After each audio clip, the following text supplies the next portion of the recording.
Political Figure TV. Revolutionary salute.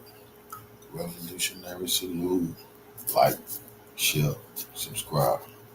Welcome to the House of Revolution.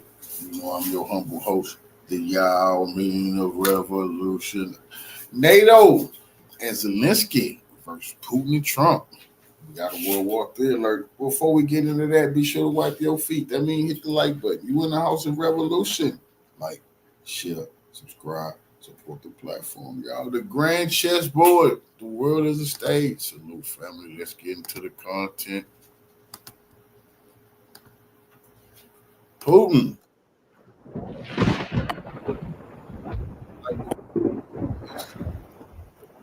Around the world. The U.S. really is.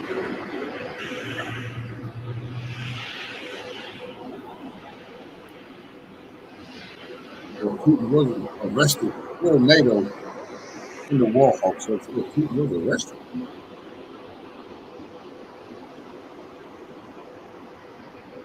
That Putin is making America great again.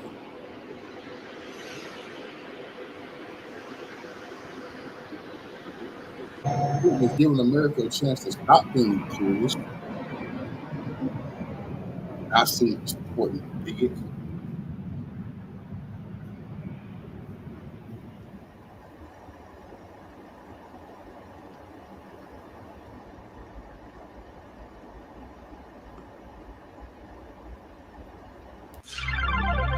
Then they were very upset that Putin's airplane got a military escort by the U.S. military as they were using the U.S.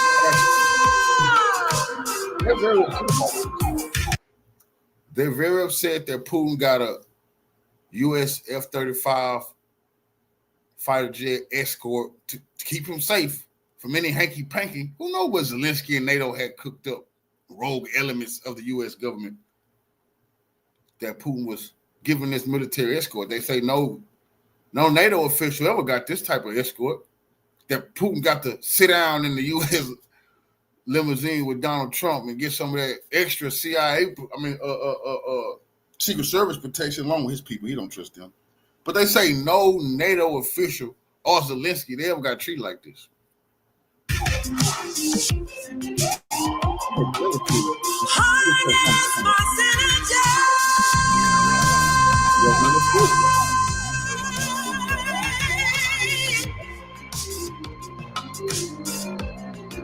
Putin's the dog. He's just chilling.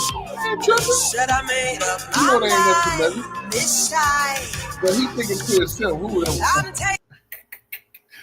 He thought, wow, how am I in my presidential plane with the U.S. F-35s escorting me through U.S. airspace on my way back to Russian airspace? This is a humiliation for NATO and Zelensky. They're very pissed. Taking it over.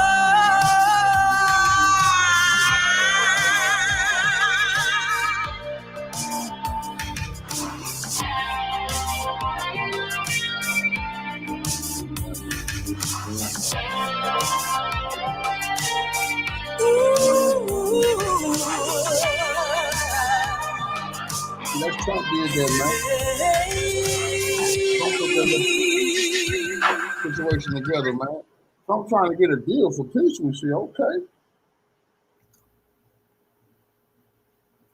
Well, Putin said he appreciated that, man. You know, he knows some rogue elements of the U.S. government want to whack him. So he said he appreciated the U.S. making sure none of they dirty agents in the government tried to shoot that goddamn plane down. See, that's what y'all don't understand. See, those F-35s, they was making sure rogue elements of the U.S. government didn't try to shoot Putin's plane down. The small hats and start World War III. Let's get the war whores out of the way first. The prostitutes in the United States, where the liberal domination of the broadcast media, even though hardly anyone watches it, then fuels the newspapers, which fuel the liberal broadcasters. But the British broadcasters took the biscuit during the epic Alaska summit. The BBC and Sky News could not contain themselves. They could not contain their mixture of rage and grief at the possibility that a summit between the only two world leaders who matter in the Ukraine affair were getting ready to meet. You know, to talk, to negotiate, the kind of thing that used to happen in world conflicts all the time, even during the Cold War.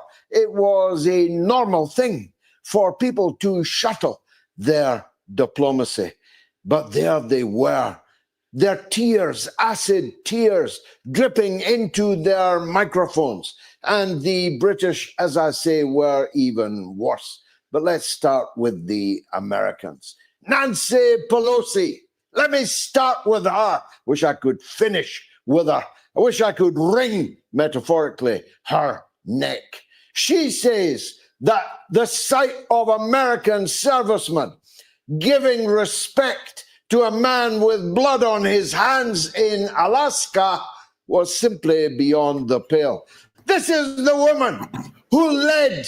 I told you, they pissed that some elements in the U.S. government respect Putin for going against the sick, demonic empire, the small hats that has been seizing all these different countries and is trying to seize America, that got the Epstein file. They know Putin can defeat these bastards. So a lot of people in the U.S., they upset. They wanted the military, I'll tell you, to shoot that. They wanted to shoot that plane down or to assassinate that man. Please, these people want World War III. So they said they didn't like U.S. military soldiers honoring a man like Putin. Wow, he's an honorable man. Repeated standing ovations for the blood-soaked, dripping in blood from head to toe, Benjamin Netanyahu throughout the entirety of this murderous crisis in the Gaza Strip. This is a woman, the third woman in the United States of America, third most senior leader, who gave every conceivable support to President Biden's massacres of the Palestinian people, hundreds of thousands of dead people. It's you that's got blood on your hands and too much alcohol in your bloodstream, Mrs. Pelosi. How's your husband, by the way? The CBS, MSNBC, even Fox News, they could not contain their rage that Donald Trump, the man about whom they are quite deranged, just might pull off an end to a war which has killed hundreds of thousands of people, beggared the European economies, and taken us to the precipice of a nuclear conflagration. They could not bear not only that it could not end, but that it might be Donald Trump who brought it to an end. Look, even a stopped clock is right twice a day. And Trump was right to try the talks in Alaska. And he'll be even more right to go to Moscow for a second and hopefully conclusive set of negotiations as soon as possible. And you have to be brave enough to say that. It's the right-wing Republican, the guy out of Midnight Cowboy, Buck, I think his name was. That guy, he's right. And the social democrats from Europe are the ones who are wrong. Let me focus for a minute on them. Most of them you've never heard of. Somebody called Stubb, a president, Stubb, is headed for Washington to try and browbeat and bully big Donald Trump out of his peacemaking efforts. Somebody called Rutt, who's the esteemed Secretary General, appointed, elected by no one, of something called NATO, 80% funded by the American taxpayer. Somebody called Starmer, the most unpopular political leader in the entire history of Great Britain. I'm not making that up. His opinion poll ratings are now at 13%, 13%. He's a total disaster. Britain is going down the tubes. It's going down the drain.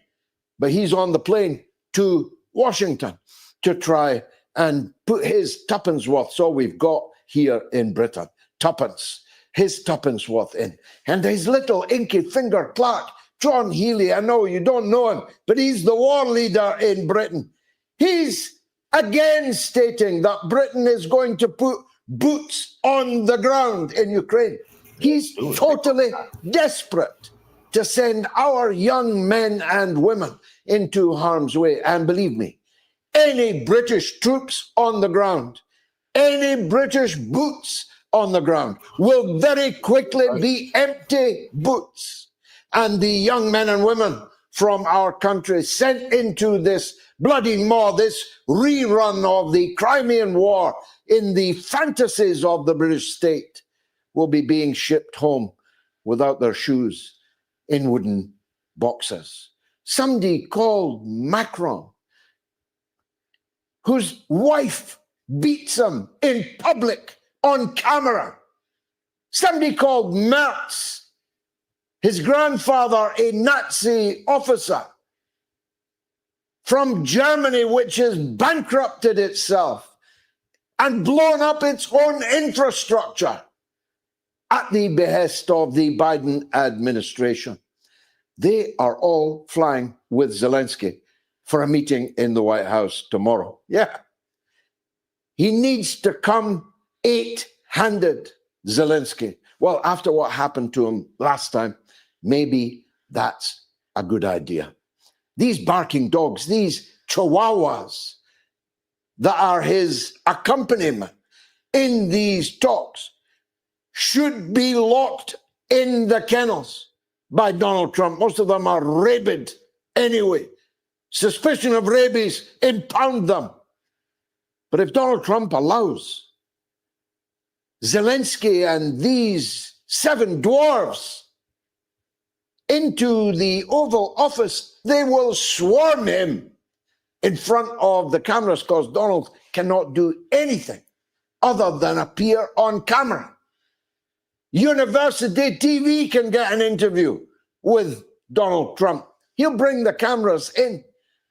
And the European Social Democrats, who pay a tiny proportion of NATO's costs, who don't have an army, navy, and air force, between the whole lot of them, will try to persuade Donald Trump to fight to the last Ukrainian, and then, if necessary, to join the war himself. And then we'll find out if Donald Trump is a man or a mouse. If he succumbs to these barking chihuahuas, well, he's the latter. He's a mouse, and the war will go on. And if the war goes on, Russia may take the entire country of Ukraine. It will definitely, without any doubt, take the entire coastline, starting with the jewel of Odessa. If Russia has to, they'll go on advancing 110 square miles every 2 days until they're across the river and threatening Kiev. If this war goes on, somebody called Stubb won't be any good to little Zelensky. Somebody called Rutt will be exposed as just a little tailor's dummy.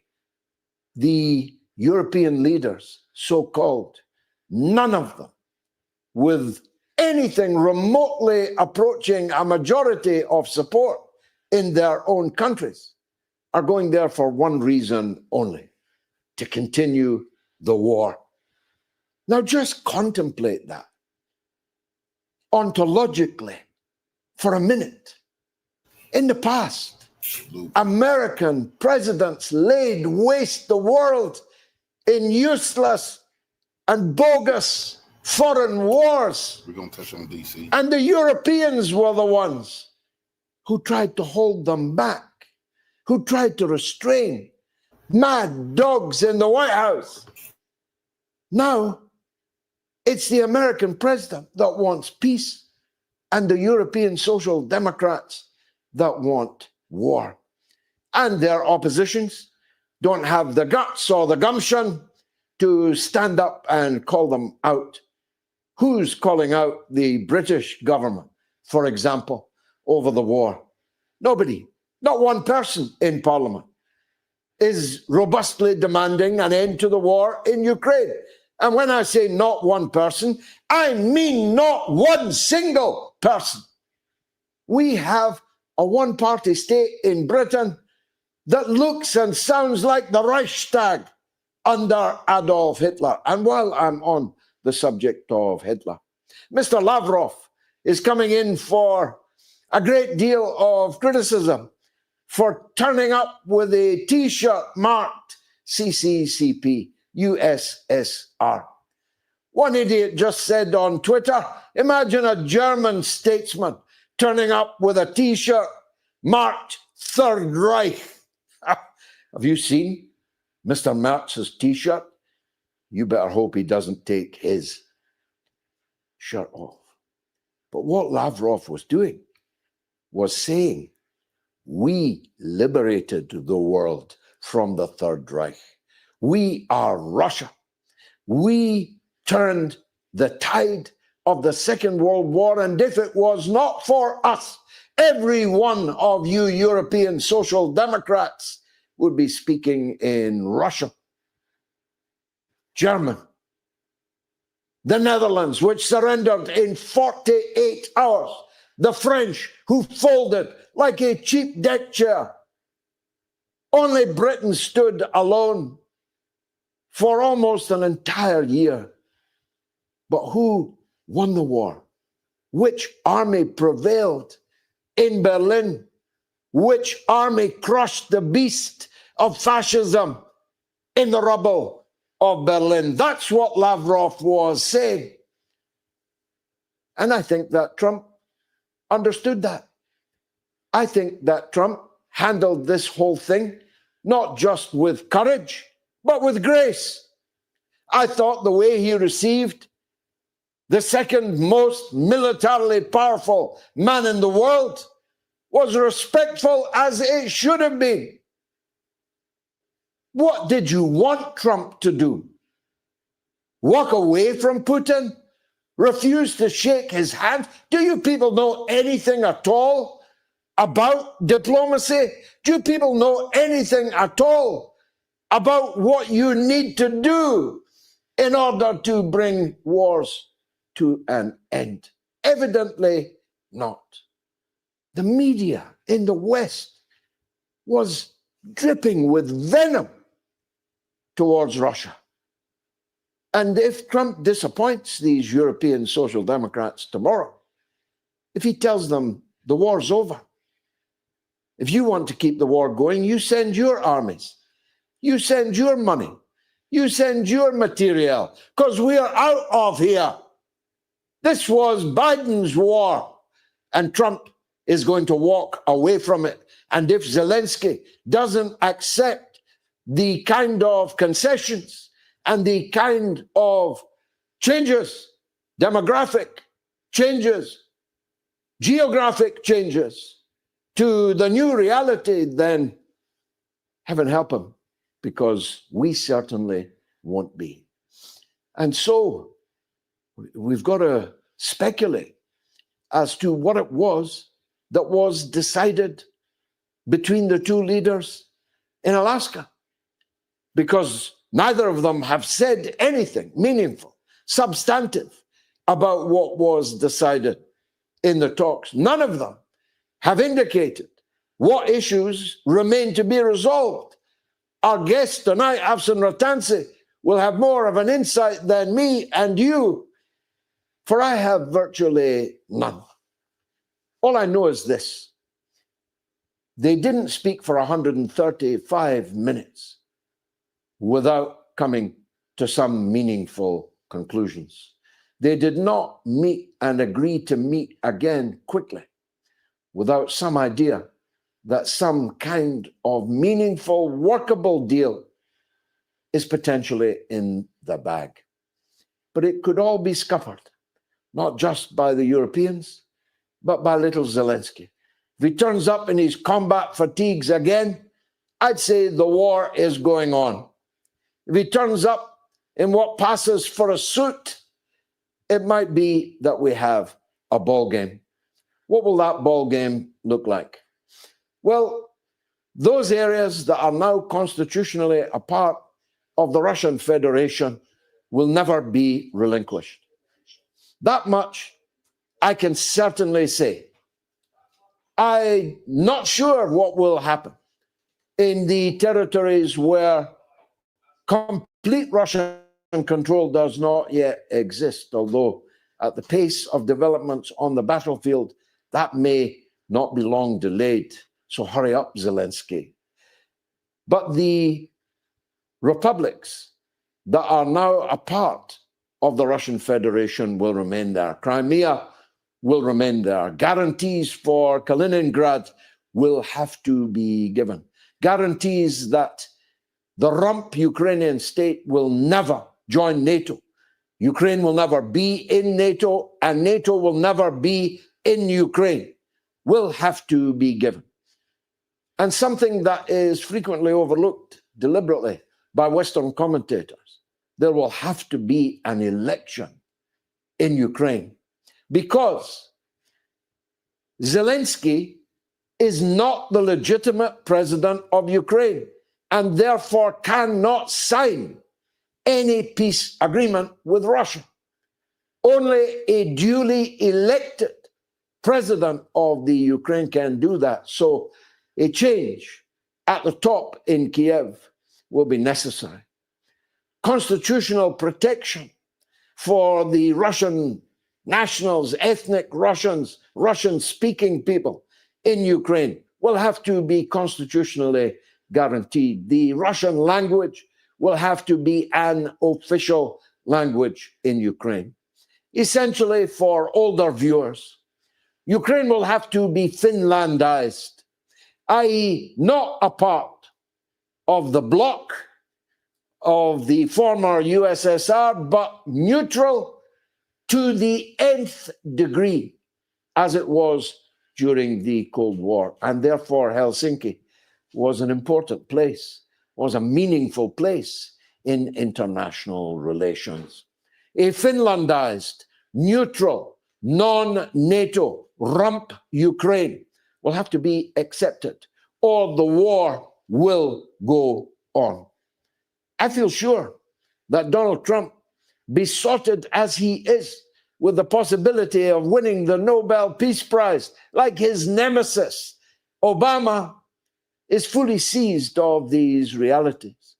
I believe the American government, the top brass, are fully seized on the need to bring an end to this conflict and fully seized of the fruits of the resumption of economic relations with the Russian Federation. Russia's an immensely rich place. Its precious metals, its minerals, its oil and gas, and above all, its land. Land undreamt of in any other country. Russia, the biggest country in the whole world, and whole parts of it completely empty, are a real prize for someone with the sense to see economic cooperation as a more profitable bet for them than economic, political, and military confrontation. I told you that Afshin Rattansi, the host of Going Underground, is going to be our guest tonight. He'll know one or two of the inside track material. So I'm coming back. 20 seconds. It's the mother of all talk shows.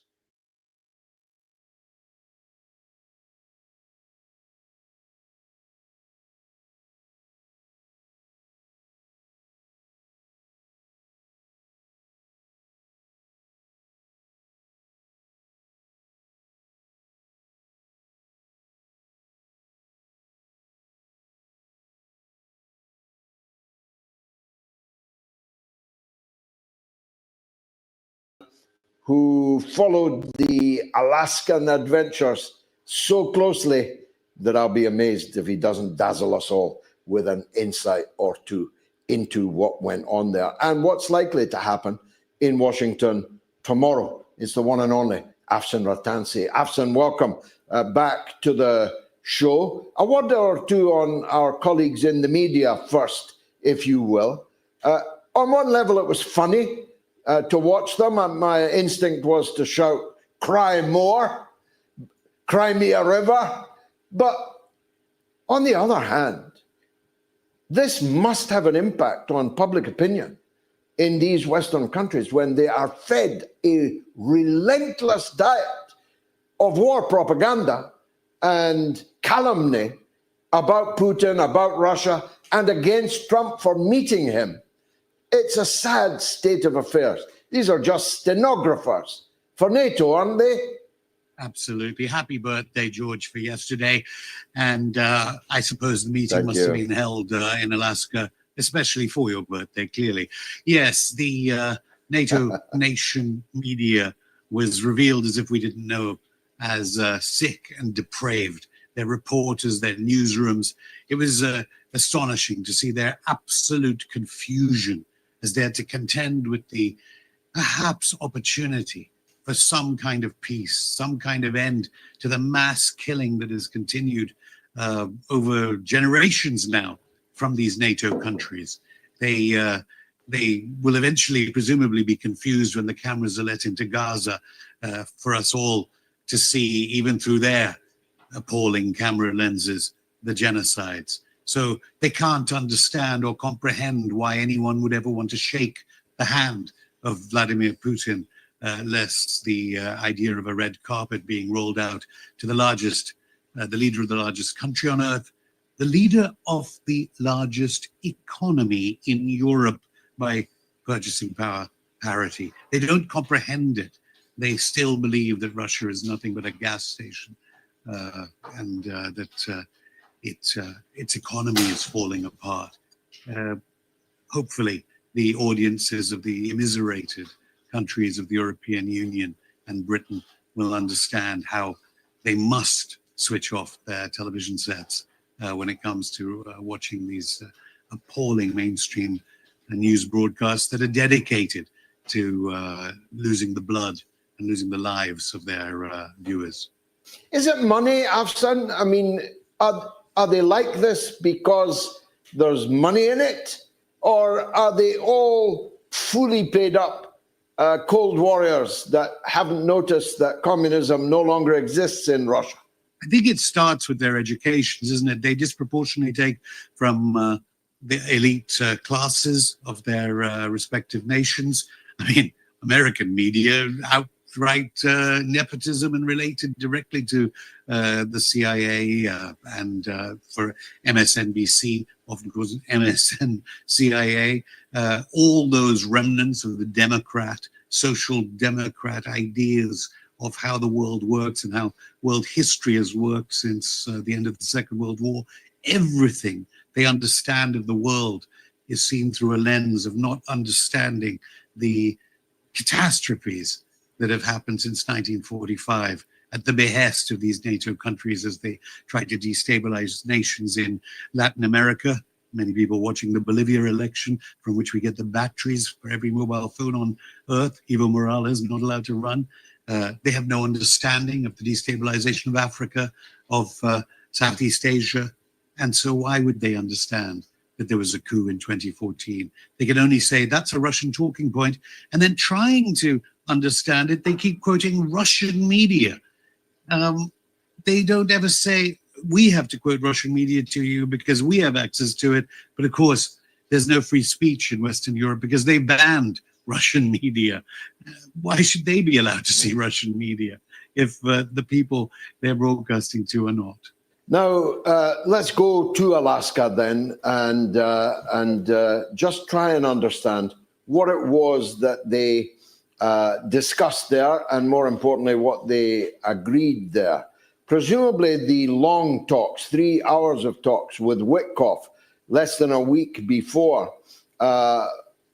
laid out the bones of what they were going to discuss, and the flesh was put on at the summit between the two leaders in Alaska. What do you think the bones and the flesh look like? I think we're hoping that Steve Witkoff, the real estate agent, golf partner of Donald Trump, and the ultra-hawkish Marco Rubio, who has always supported the proxy war on Russia, hopefully they don't know what they're talking about, because in the past few hours they've been speaking on the morning shows in the United States, and you know, some of it, I mean, we're all slightly optimistic, of course, that at last talks have begun, but then occasionally they utter statements that seem so divorced from the way the proxy war is progressing, you start to worry. So why would Witkoff have said some kind of Article 5-like security guarantee could be given to Ukraine? Well, no. If there was an Article 5-like security guarantee given to Ukraine from a Trump administration that is known to renege on negotiations, Pache, the bombing of Iran while negotiations were actually going on, that kind of security guarantee would necessarily lead to the end of the world. We mustn't forget what the stakes are here. The stakes literally are the end of the world. And then we hear Rubio saying there were no other elements of the conversations in Alaska related to other parts of world flashpoints. So Gaza wasn't mentioned, that means, and the START treaties weren't mentioned. You would think, and I think a lot of us were hoping, and hopefully Secretary of State Rubio is lying, and in fact there was some element of a possible resumption of START treaty negotiations, because we're now living in the shadow of, at any moment a mistake can be made, a flock of pigeons or geese, which could trigger a nuclear strike, because all nuclear disarmament talks are off. So one hoped that those things were also on the table. And as regards Donetsk, we presume that Donetsk, this was denied now by Rubio after previous leaks that were emerging from the talks, that in fact these 5 regions that Russia already has will be returned to Russia. Because we must remember, the reason why there's no ceasefire and the absurd idea of the dwarves, you commented in your monologue about the 7 dwarves, how neat, there were 7, by the way, that are going to Washington. There can be no ceasefire because obviously Russia are winning and will win the war. Why would a ceasefire ever be agreeable to Moscow, given that would just give the chance for Zelensky, the dictator Zelensky, to rearm? So therefore, a full peace agreement is what is required, and that's the Trump administration's position.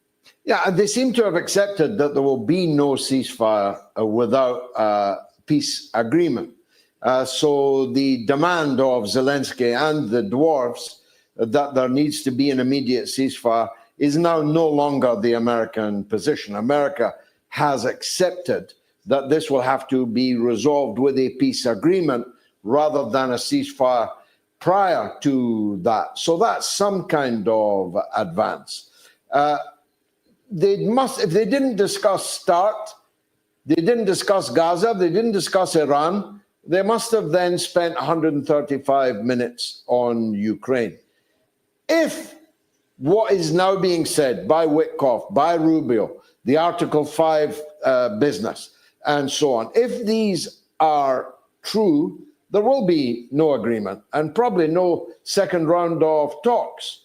But if this is all just political public relations bluster, then when these things are not agreed in a second round of talks, Trump will be building up even more aggro for himself in the sofa shows on the Sunday mornings and with the Democrats and the Miss Lindsey Grahams of this world in his own party. So it's hard to know why Witkoff and Rubio are briefing these kind of things. I mean, of course, some have it that Trump is doing this to deflect from the Epstein hearings, which will be making headlines in the United States over the next 72 hours. Of all people, former Attorney General Bill Barr, whose father gave Epstein his first job, is due to testify in congressional hearings. But I mean, if one tries to look kindly on Trump, given what J.D. Vance, Vice President J.D. Vance, has said in the past about Western Europe's lack of freedom of expression, could it be possible that this is at last a way to tear the United States away from Western Europe, which is so hell-bent on its own destruction? The leaders and the elite classes of the Western Europe so hell-bent on self-destruction, so that these seven dwarves, as you call it, no offense to people who are height challenged, they are told, look, you're on your own. And Trump has hinted at this. You can do what you like. We're not going to. I mean, the idea of sanctions still reverberated in the morning shows in the past couple of hours, London time, which was quite odd, because India was very clear in saying that they would continue to import Russian energy.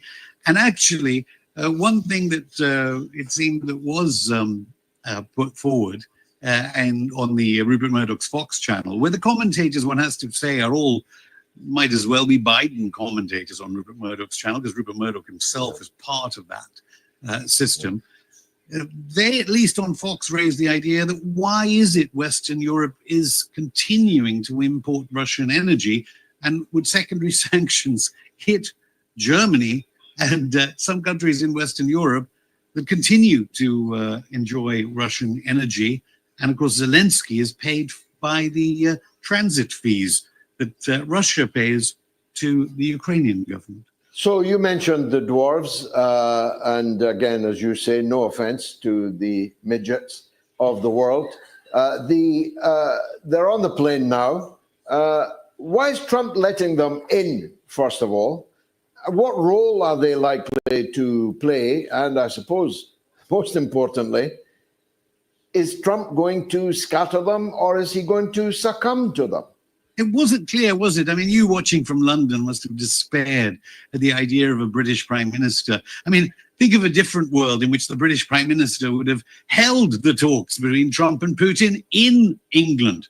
Who knows? At one of Prince Charles's palaces, King Charles's palaces. Britain could have had a role to play as a global, post-Brexit leading nation. It wasn't clear at the beginning why these seven, Keir Starmer, Maloney, Merz, Stubb, your favorite Finnish leader, who lots of people are saying Trump really likes because he plays golf very well. Macron, Rutte, the failed Dutch politician who's now Secretary General of NATO, and Ursula von der Leyen, no Kaja Kallas, that would have made 8, you see. Why? Why are they going? And then Rubio in the past few hours has said they're coming at Trump's invitation, which is strange because initially the whole point was a one-on-one with Zelensky. Then there are reports that there is no way these seven are going to be let in to the initial talks with Trump. They then come in later. It's going to be great fun, isn't it, watching on Monday? Because there is the possibility that, well, especially from a BRICS nation point of view and a global South point of nation, that the genocidal states of Western Europe, with such a history and legacy of blood on their hands, of such genocide on their hands, are finally going to be cleaved away from the United States, and there won't be an Atlantic alliance to that is a possibility, where Trump realizes the future is anyway in Southeast Asia and the Chinese century, China ahead of the United States when it comes to GDP by PPP. The United States is the second most powerful economic nation. That would be a sight to see on Monday, wouldn't it? Indeed, I've been dreaming of that all of my life and trying to work for that all of my life. But let's look on the other side of that. He's making a rod for his own back. If he instructs Zelensky to end the war and does so by saying, because I'm no longer a part of it and you can't fight it without me, then he's then going to have the seven dwarves swarming around in that Oval Office. Lucky they're very small, so they'll be able to get them all in. And they'll be snarling and squawking against Trump, and he's making a public relations rod for his own back. If, on the other hand, he succumbs, he's the mouse rather than the man, then all these gloating social democrats are going to have pulled a real fast one over Donald Trump, and the Nobel Peace Prize will be no more. Why does he want the Nobel Peace Prize anyway? Why does he want a prize that Obama once won, the butcher of Libya? Who knows? Who understands that element?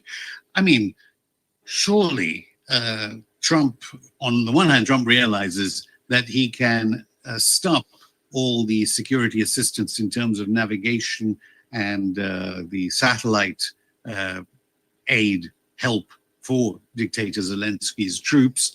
He'd have to ask his friend Elon Musk to switch off the Starlink, which is used by Zelensky's troops. And it doesn't matter how much aid Britain gives. I don't know how rich Britain is. The poor of Britain must be very rich for Britain to afford all these giveaways for 100 years to Zelensky. They're rendered obsolete by the United States switching off the intelligence sharing, as it's called. No amount of numbers of MI6 and British special forces that are apparently being killed every other week by Russian troops will be able to survive without the intelligence gathering support from outer space. But on the other hand, we remember that these elites are powered by a huge military, economic, industrial complex in which powerful armaments industry lobbying, upon which they depend not only to commit the genocide in Gaza, they also depend on Ukraine, which has been a fantastic opportunity for these massive companies. I know that Rheinmetall, the largest weapons manufacturing publicly traded company in Germany, shares have been dropping. But how powerful are all these lobby groups? We know from K Street in Washington, D.C., the huge hoardings proudly displaying how every senator and every congressman is a paid-up servant of the arms industry. Could that be pushed to make Trump bow down not just to the dwarves, but to the industry that pays those dwarves? Ultimately, it is the powerlessness and the weakness of the working classes of Western Europe to allow themselves to be immiserated by these elites, which gives them that power, which has arguably more power than the Oval Office. Is that the question? Now, finally, Afshin, a more difficult question, difficult to answer because we're not in Russia, we don't get allowed to watch Russian media and so on. But if Putin settles this for measurably less than the Russian war aims, a war which has cost Russia in blood and treasure and diplomatic and other disruption very dearly, if Putin were to settle this well short of the war aims of Russia, repeatedly stated, what would be the repercussion, the implication for internal Russian politics on this? We never get to hear, really, from Russian public opinion. That's right. And it should be said, there's a BBC and Sky reporter wandering around the streets of Moscow. The Russians allow these reporters from these organizations. I suppose it's laudable, even though it sticks in our craw. But I know both of us, George, have been very critical of Vladimir Putin over the years as regards Ukraine. And I think Putin and Lavrov know it completely, that what we have been criticizing the Russian government for so many years, the gullibility over Minsk, the gullibility that has followed since 2014 and over many other geographical points of conflict and contact. So presumably, they realize now that they are only there by virtue of the popular opinion of the Russian people. There is no way Vladimir Putin would be president of Russia without the support of Russia's people, the largest country on earth. Unlike Zelensky, the Gallup poll in Ukraine shows that a majority favor a peace agreement, what Putin and Trump want and what they negotiated in Alaska. And as for the people of Ukraine, they weren't allowed to elect Zelensky when his term ran out. So Putin knows that he answers to the Russian people, and he sent many Russian sons and daughters to their deaths in the fight for the existential fight for Russia, because this is what NATO and what the Biden administration, the Obama administration wanted to do to Russia. There's no doubt that if Trump does cede anything to the seven dwarves in Washington in the next 24 hours, if there's anything less than Donetsk, and I mean, at least these NATO countries have stopped talking about Crimea, the absurdity of Crimea becoming part of some rump Ukraine. No, it's over. The nice guy Putin days are over. So what the Western media commentators call as maximalist, the Russians see as justice, and it's understood by the majority of all humankind. If the United States, if the Western European powers don't seem to be able to concede anything, so they're lost causes. But if the United States, if the Trump administration doesn't concede to Russian demands, that's why they said they're going to concede nothing. It means for a very dangerous world. I personally believe the war will go on, Afshin. I don't think it's going to end in a peace agreement. What's your take? It depends on what Trump can threaten the European Union and Britain with. He could threaten them with tariffs. Who knows? We know how weak these people are. I met Keir Starmer at a BBC flagship program. He refused to shake my hand. I don't know. He's too frightened. You must have met him occasionally, I presume. They're very weak people. Keir Starmer, Meloni, Merz. They're hated in their own countries. Surely they'll do what Trump wants them to do, what J.D. Vance wants them to do. The worrying thing is the people inside the tent, John Ratcliffe of the CIA and Marco Rubio. Are they actual plants from the deep state?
Western globalists continue to be in a state of shock from the meeting between Vladimir Putin and Donald Trump in Alaska.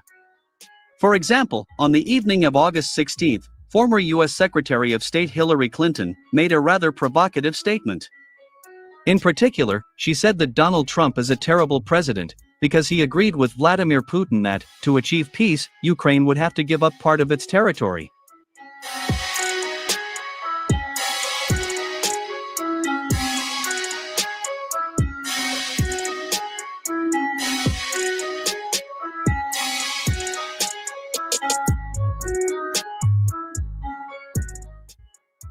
Hillary Clinton argues that if Donald Trump really wants to receive the Nobel Peace Prize, then he must make sure that Ukraine does not lose even a small part of its soil. My main goal is to ensure that Ukraine does not capitulate to Russia, with the assistance of the Trump administration, Hillary Clinton said. The 77-year-old granny also added that she dreams of Donald Trump opposing Russia, not only for the sake of Ukraine and its democracy, but also for the sake of the interests and security of the United States.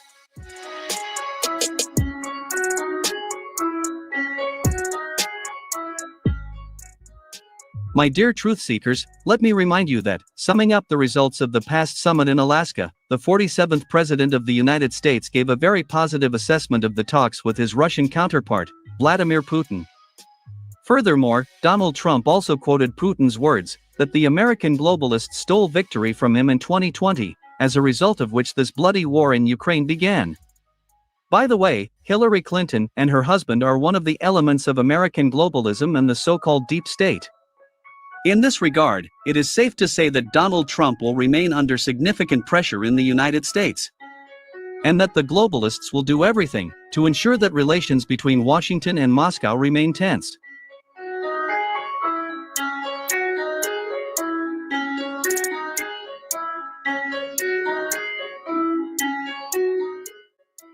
By the way, European globalists, led by Ursula von der Leyen and the so-called leaders from Germany, France, and Britain, also continue to sabotage the efforts of Donald Trump and Vladimir Putin to achieve lasting peace in Ukraine. In particular, on August 16, the European Union and Britain issued a joint declaration, stating that Ukraine must have unshakable security guarantees to effectively protect its territorial integrity and sovereignty. In addition, European globalists also demanded that no restrictions be imposed on the Ukrainian army in the field of armaments and its cooperation with NATO countries.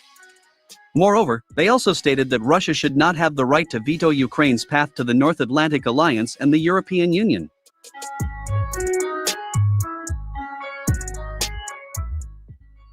Thus, as you can see, Europe continues to advocate for the continuation of the war in Ukraine, and for Kiev to conduct military operations against Russia to the last Ukrainian. It is worth noting that even Western experts considered this joint declaration by the European Union and Britain to be too provocative and anti-Russian, which will certainly damage the negotiation process to achieve peace in Ukraine.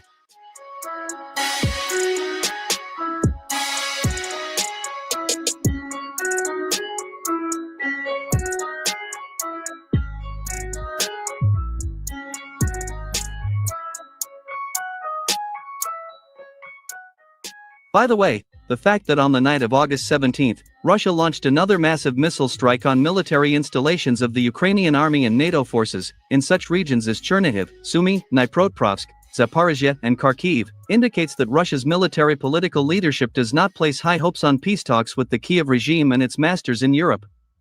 So, while the so-called European leaders were voicing their next provocative statement against Moscow, Russian aerospace forces and missile units destroyed places of accumulation of the Ukrainian nationalists and foreign mercenaries in the settlements of Zadovo and Semenovka, in the Chernihiv region. It is reliably known that as a result of this Russian attack, 30 units of heavy equipment, 70 Ukrainian nationalists, and 30 foreign mercenaries from countries such as Georgia and Colombia were destroyed.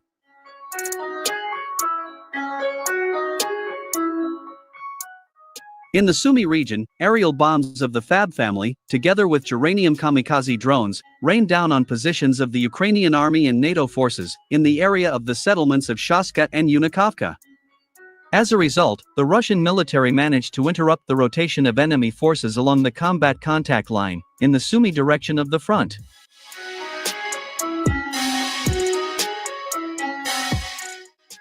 In the Dnipropetrovsk region, in the western part of the settlement of Mezovaya, Russian cruise missiles hit two classified weapons depots, where Sapsan long-range missiles were stored.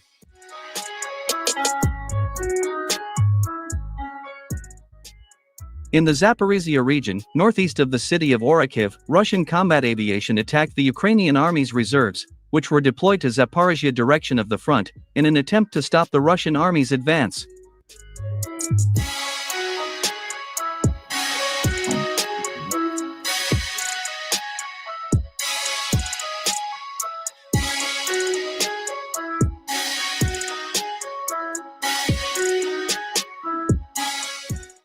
And finally, in the Kharkiv region, the Russian military attacked NATO forces in the settlement of Verkhnaya Pisarevka.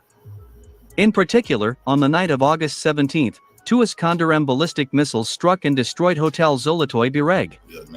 Later, sources in the Russian Defense Ministry reported that the Ukrainian command used this hotel as a place of temporary deployment for Ukrainian nationalists and newly arrived NATO military advisors from Britain, France, and Poland. It is clearly established that, as a consequence of this assault, the Ukrainian armed forces and NATO personnel suffered casualties exceeding 50 individuals in both fatalities and injuries. Currently, the Security Service of Ukraine has put 5 Kharkiv residents on the wanted list. Reports indicate that these citizens of Ukraine provided Russian intelligence with information about the arrival of high-ranking NATO officers from Britain, Poland, and France in the Kharkiv region. It is reported that these officers of NATO allied countries, who were destroyed, were expected to be directly involved in planning and executing new attacks on the Bryansk, Kursk, and Belgorod regions, to disrupt peace talks between Moscow and Washington.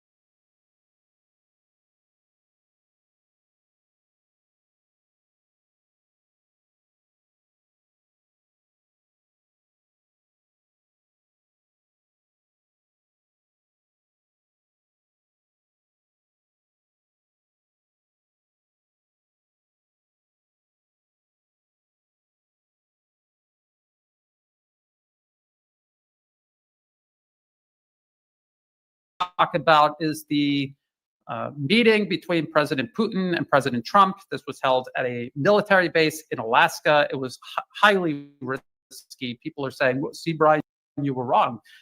President Putin wasn't killed or captured. I simply pointed out the risk, and I said it's also possible that nothing will happen. I also said that this is about creating a Minsk 3 or Minsk 3.0, as Secretary of Defense Pete Hegseth was calling it.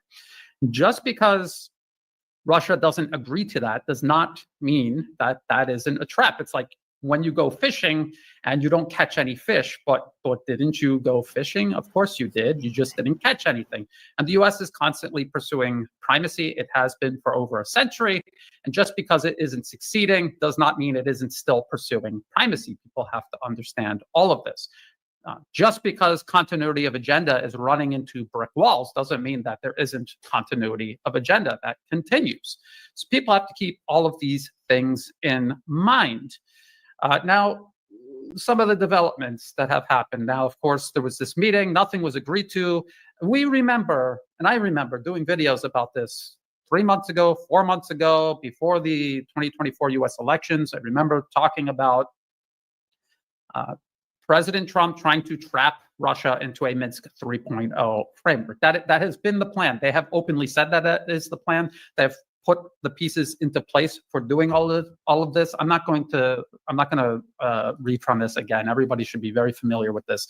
This was Secretary Hegseth back in February. He was telling Europe, you're going to send troops into Ukraine. We are going to freeze this. We don't have the resources to fight Russia and China at the same time. We need to freeze this conflict. So that is what they are trying to do. That was the whole point of the conflict in Ukraine. It was not to defeat Russia in Ukraine. It was to tie them up there, create an Afghanistan-style quagmire for Russia, to overextend Russia, and to collapse Russia. And of course, that is all written out in explicit detail in the Rand Corporation paper, literally titled Extending Russia. And if we go to the table of contents, this is what I'm talking about. If you look here, the economic measures hinder petroleum exports, reduce natural gas exports. All of these also provide lethal aid to Ukraine, support the rebels, terrorists in Syria, regime change in Belarus. They've done all of this. Exploit tensions in the South Caucasus. Even as President Trump was inviting President Putin to Alaska to meet and talk about Ukraine, the United States was exploiting tensions in the South Caucasus, just as was written out in this paper back in 2019. So the US is still pursuing this. Their goal is still primacy. Their goal is still to encircle and contain both Russia and China and everyone in between. They are still at war with multipolarism. Just because there's setbacks, just because they aren't successful, does not mean that they are still not pursuing that as their central objective. That has not changed. As I have explained, it is a structural feature of US power. It is not being done in Washington. It does not change every 4 to 8 years during elections. It is driven by unelected corporate financier special interests. They are always in power. And Washington is simply a layer between themselves and the public. And also everyone overseas that they're trying to subordinate, subjugate, and exercise hegemony over. I want to point out here, Measure 1 under geopolitical measures, provide lethal aid to Ukraine. This was all about, let's go to benefits. This was all about recreating the Soviet Union's collapse following the quagmire the U.S. created for them in Afghanistan. This is the whole point of this. It's not for Ukraine to win and defeat Russia. It's one of many points the U.S. is using to weaken and overextend Russia. And just because that's the plan doesn't mean Russia is going to allow themselves to fall into that trap and to succumb to U.S. designs. It is up to Russia to frustrate it. That is why people like myself and many others raise awareness so people understand this. The more people that understand this is the plan, the more that can be done to circumvent it and frustrate it. It also talks about the risks, though. And in the risks, they're talking about who? Risks to who? Primarily to Ukraine. The biggest risk, disproportionately large Ukrainian casualties, territorial losses, refugee flows, and a disadvantageous peace. And that's where we are right now. That is where we are right now. And so the question is the United States done with this option, and are they going to move on to other options? We already see them with Armenia and Azerbaijan. They are continuing this strategy. So nothing has changed about the overarching objective. The only thing that is changing is Russia is forcing this issue on the ground, on the battlefield in Ukraine. We are watching the front line collapse right now. The West is admitting that this is happening. So what was the purpose of President Trump inviting President Putin to Alaska to hold these talks? If it wasn't a trap, that was the greatest fear. Everyone had that fear in the back of their mind. I'm sure even Russia had that fear, and they took steps to mitigate it, or to at least assure themselves that that wasn't a threat. I'm not in the Kremlin, so I don't have access to the same information that they have. But those worst fears were never materialized. But why is the United States talking with Russia, pretending to pursue peace? We saw the picture in the thumbnail of this live stream. In the background of this meeting between President Putin and President Trump, it said pursuing peace. The United States in over a century has never pursued peace. We know they're not pursuing peace right now, so they're lying. What is the purpose of this lie? It is the same purpose the U.S. was negotiating with Iran right before it nominated Israel, who it helped prepare for at least a year to carry out a decapitation strike against Iran.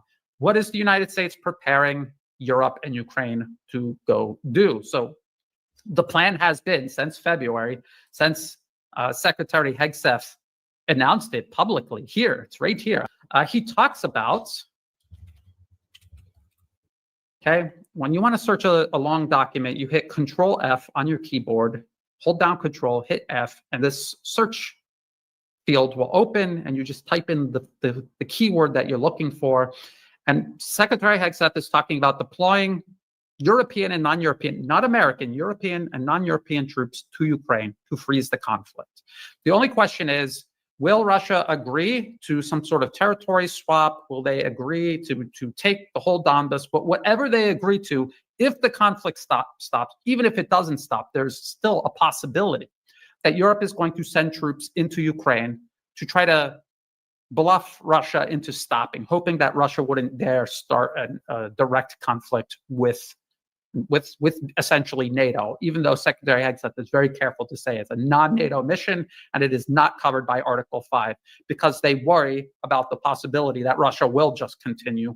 There will be open war between Russia and Europe. And the whole point of this is so the United States can deal with China first and then come back and deal with Russia later. I saw, before we went live, I saw people talking about business deals between the US and Russia. The United States isn't interested in doing business with other countries. Doing business is just one of these things they do to work their way into another country. They want primacy. They want Russia. They don't want to do business with Russia. They want Russia. They want this to be turn the clock back to the 1990s following the collapse of the Soviet Union, where they're just plundering and stealing the country out from under the Russian people. That's what they want. They don't want to do business with Russia. They don't want to do business with Iran or with China. They offer these incentives to draw people in so that they disarm their defensive posture that would otherwise prevent them from advancing this agenda. This is what they do with all all countries. President Trump wants to make it look like he tried to go for peace. And what Russia is doing, what President Putin did at the summit in Alaska, was construct the perfect off-ramp for the United States, at least to rhetorically absolve themselves from this conflict. I have no doubt that Russia understands that even when the U.S. divests from Ukraine, there will still be U.S. generals running the Ukrainian armed forces. The CIA is still running Ukraine's intelligence agencies. None of that is going to change. If that changes, then yes, the U.S. is actually just completely cutting off and running from Ukraine, completely. But unless they do that, they are still pushing this as long as they can. I'm hearing people say that the U.S. will guarantee Russia that Ukraine will not join NATO. We've been there before. The Budapest Memorandum was supposed to ensure Ukraine's neutrality indefinitely, and the U.S. violated that. They've violated every single agreement that they've ever made with Russia and everyone else for that matter, which is why Russia itself calls the United States agreement incapable. They are, and that's just a fact.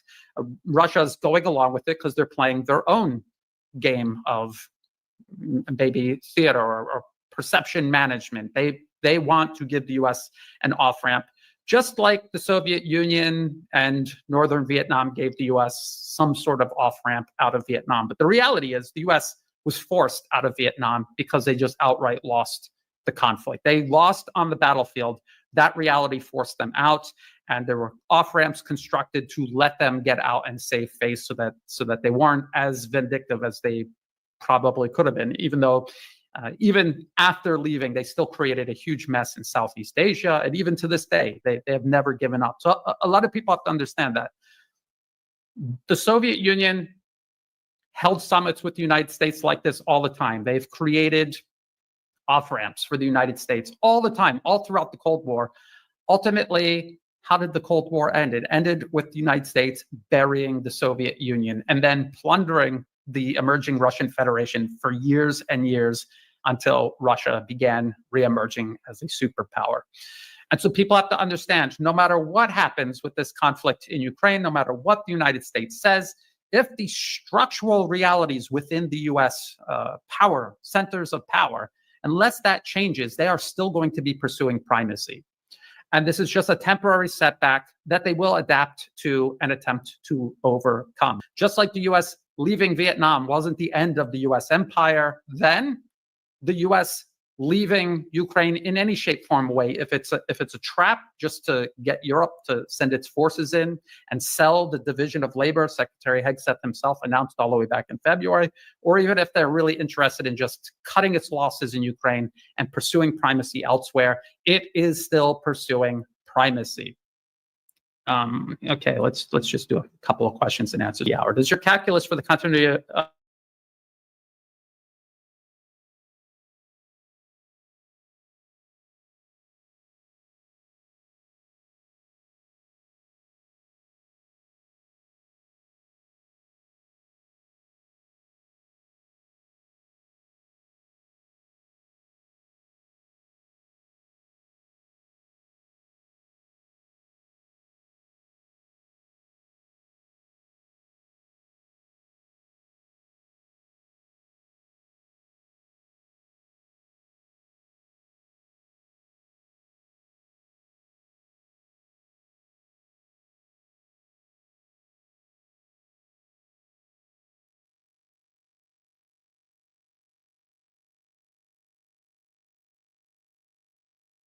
means.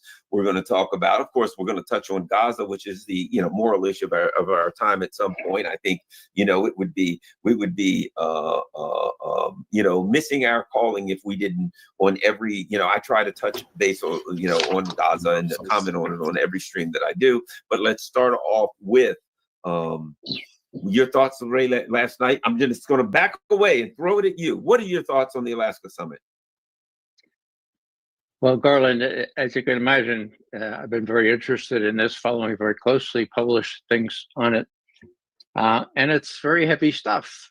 And it's primarily good news, despite all the naysayers and CNN and even some of my colleagues that couldn't figure out how this could possibly be good news. Well, look on the face of it, for God's sake. The two leaders are meeting together, right?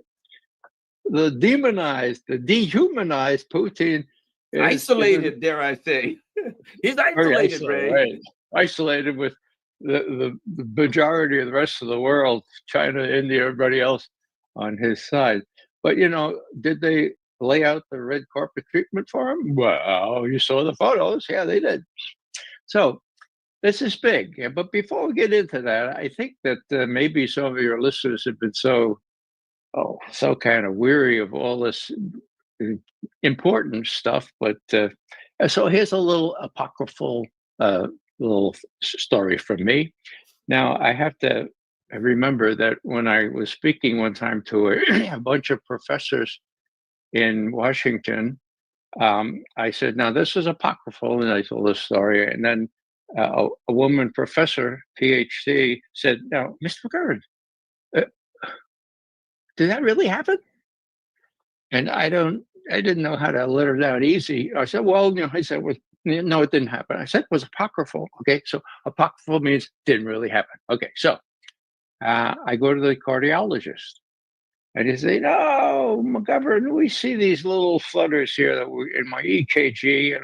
They're periodic. They're not. So we're going to give you one of these things to make sure that we monitor this thing. So you wear it for 30 days, and then we check it out. So here it is, folks. Can you see it? Yeah. All right. So guess what happened the first night? Boop, boop, boop, boop. Hello? Who is this? It's Lucifer 2. Lucifer 2.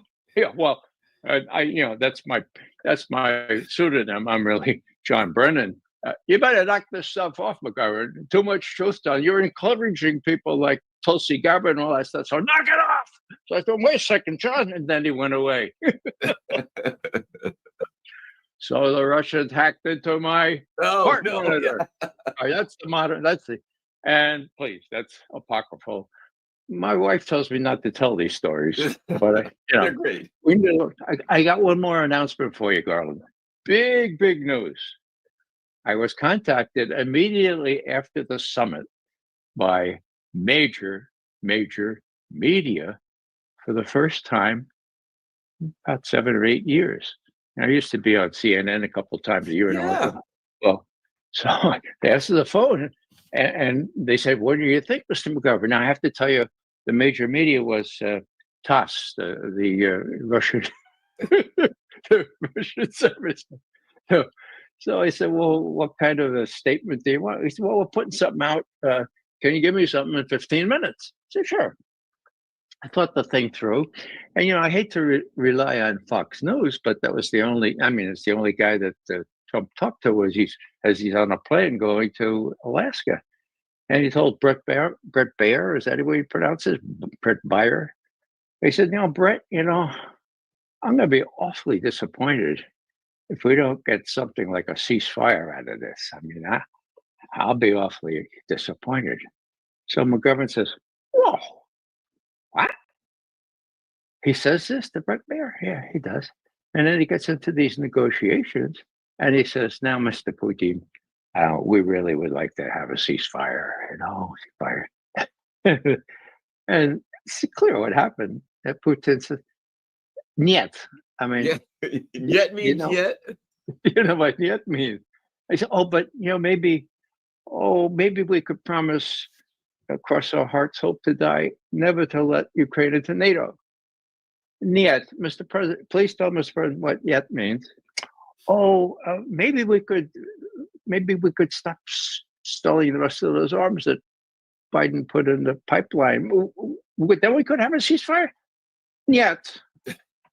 So it was really bizarre. You saw the press conference. Putin had some prepared remarks, nice things about Russia and Alaska and all that stuff. But Trump looked out of sorts. He didn't really. So what did he do? Well, here's the kicker, guys. He just said, "Oh, that didn't work. So, let's not try to get a ceasefire first, like the Europeans and everybody have demanded. Yeah, let's work for a broader framework agreement, and let's do the whole thing, okay? Now, I just read the Washington Post for this evening, and they are up in arms. My God! Here's what they said just a week ago. Kiev and its European allies insist that any meaningful peace talks begin only with a ceasefire. Period. And you got that? Okay, that's what we require. Well, Trump can probably, when Trump got on the phone with these cats, this coalition of the willing, I call them the coalition of the brain dead. Okay, he said, I tried it, and he said, "Niet." You guys know what "niet" means? So he said, look, he had spelled out his conditions a year ago. Hadn't I read them? And of course, I said, "Oh yeah, I read them," but I didn't really read them. So now I'm reading them. So what do you think, guys? I think maybe we ought to get Zelensky here, get him back into the God, into the Oval Office for Zelensky Part 2. My God. So Zelensky's going to be there on Monday now, just announced today. And the last time he was there, he had a really bad experience. So, I don't much care for Zelensky, but my God, I mean, the way he was treated, I almost felt sorry for him. I mean, he was really ganging up on this poor little guy, that in uniform. So anyhow, that's what's going to happen on Monday. So what am I saying here? I'm saying the thing was a success. Trump should have asked somebody. Maybe he did. Maybe he asked one of his advisors, should we try this? Oh yeah, try it, Donald. It might work because you have amazing persuasive power. You get old Vlad in a room and say, "Look, Vlad, this is what I really need. Would you?" Yeah, that'll work. It'll work fine. Oh, it didn't work. Okay, so that's the nub of this thing. And I have to tell you that I didn't know that Trump had sort of given. The Europeans would say, giving the store away. I didn't know he'd decide, okay, immediate ceasefire. We'll do what Putin's always insisted on. I didn't know that, but I told Tass the scenario up till then, Trump admitting to Fox News he's going to try. They're going to be very disappointed. If it doesn't work, they're very disappointed. And he gets on a plane and comes home, and it's pretty clear. And guess what? Tass quoted me directly. I did it by, what do you call it? I did it by email, right? Okay, so, and I checked, and this is amazing, So I'm really elated that I got into mainstream media. I'm kind of sad still that it wasn't one of the ones here in the United States or even Al Jazeera or BBC or anything like that. But it's progress. And I dare say what happened later today turned out to be the next steps in this disappointment. Oh, well, nothing ventured, nothing gained. Screw that immediate ceasefire. Go away, Europeans. We're going to deal. And we'll deal with Zelensky first. And we'll tell him which end is up when he gets into we'll have all these guys. We'll have the vice president there armed to the teeth. Look at that Zelensky, this little guy, So, I mean, I'm jovial about this because no one really thought that Trump would sort of bend this far. And he can kind of justify this to his allies, the brain dead ally. I tried, and Putin said no. And then they would say, well, why did you give up then? And Trump said, well, maybe you ought to get a report from the battlefield. I mean, even the Daily Telegraph, which is pretty much the 10 Downing Street rag there, yesterday said Kiev has lost. What are the Russians going to take next? So even these people are realizing there's no way that the Russian juggernaut can be stopped.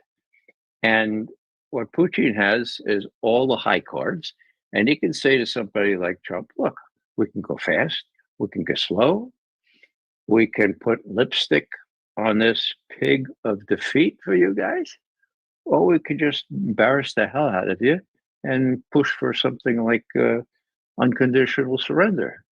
Now, this is the main point, and I'll finish with this. Unconditional surrender. Putin doesn't want any part of that. Right. Nobody should, okay? Because he doesn't want to get involved in taking over the rest of Ukraine. That would be Vietnam for him. He knows what he knows what Afghanistan was like for the Soviets.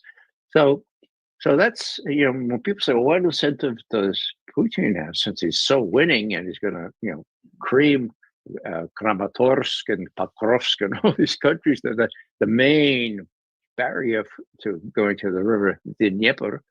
What's going to stop him? Because he doesn't want to go any farther. And he sees reason to work out a deal with a deal maker, and he will require a buffer zone, a cordon sanitaire, and so there's prospects of success. The fly in the ointment is going to be in the Oval Office on Monday, and he's going to get a big talking to. And I think Trump will say, look, we're sorry about this.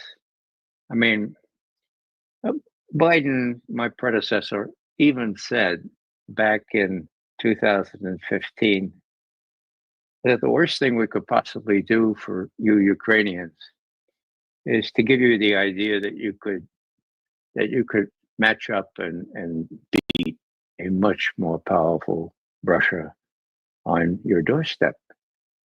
So we should have known better. I think we did know better, but then this guy Biden came in and he talked to these Blinken and Sullivan and said, I think we can do it. And they said, oh, sure, we'll give it a try, And so one little codicil here and then, stop. When Obama, with a lot of experience behind himself now in foreign affairs, just the year before he leaves office, or 15 years around there. Yeah. So he says this,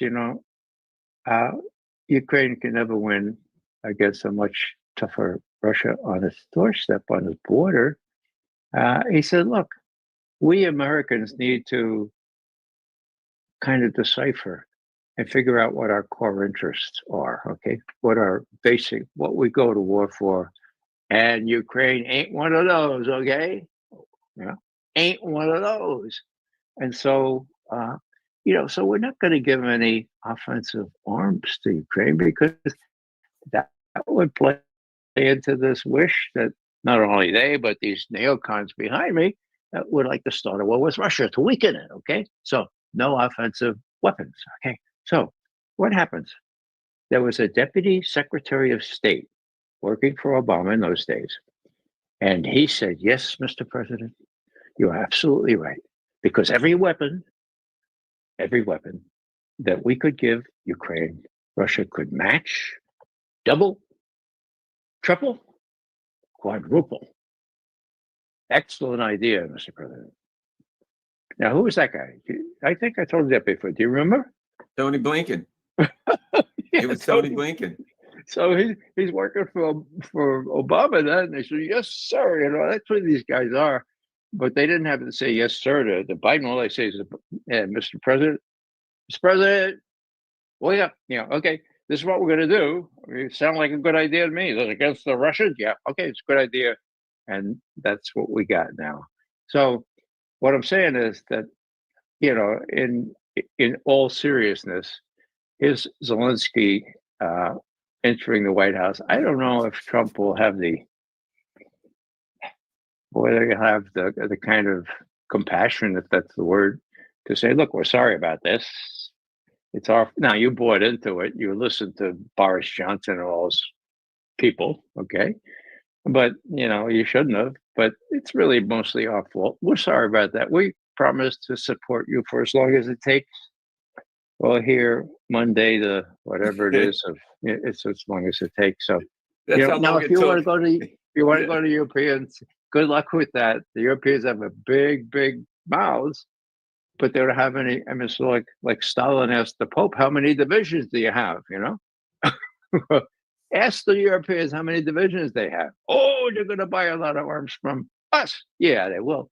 That's why they think that the Russian threat really won't come until 2029, because they know that we need 4 years to prepare.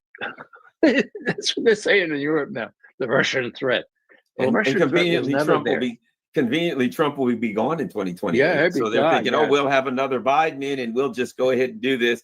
The U.S. can't even build the arms anyway. That stuff that's supposed to be delivered in 2029 won't be delivered in 2029. Well, here's the thing, Ray, that I think is interesting here, and now I'll tell you, I certainly believe that at least some people in Washington have come to the fairly obvious conclusion, have a firm grasp of the obvious, at least some of them, and they're like, boy, things ain't looking good on the Ukraine front. This thing's going to fall apart. And, rats jump off a sinking ship. And I think there's people in Washington saying, how can we distance ourselves from this catastrophic defeat? I really think that's part of it. They're looking at it, they're like, oh, this don't look good. How can we distance ourselves from this? It ain't going to be easy.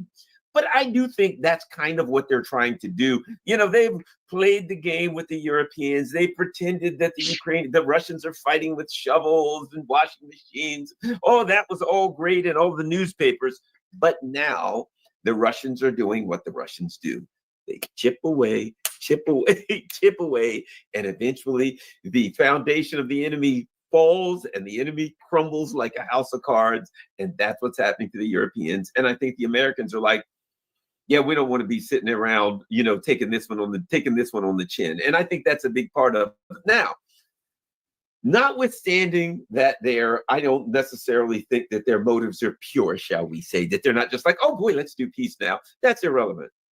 The whole part of it is this. The Russians believe, as do I, that these two nuclear powers should always have a close discussion, should always be working. Now, I'm reading today now the U.S. ambassador the Russian ambassador, I think, to the UN or something is saying, okay, we're going to start talking closer now. Trump is now saying, we're not going to fool with these secondary tariffs on China and other people. We're not even talking about that anymore. And I think that was part of the discussion that, guys, it's going to hurt you and ain't hurting them, and they ain't going to stop buying. I think that was made clear to them. Our partners ain't going to stop buying from us. You probably don't want to do this. Trump is also, and this is what I think is critical, the discussion, the narrative was, this is about expansion, imperial expansion, and they want to take more ground. That's all it's about, nothing else.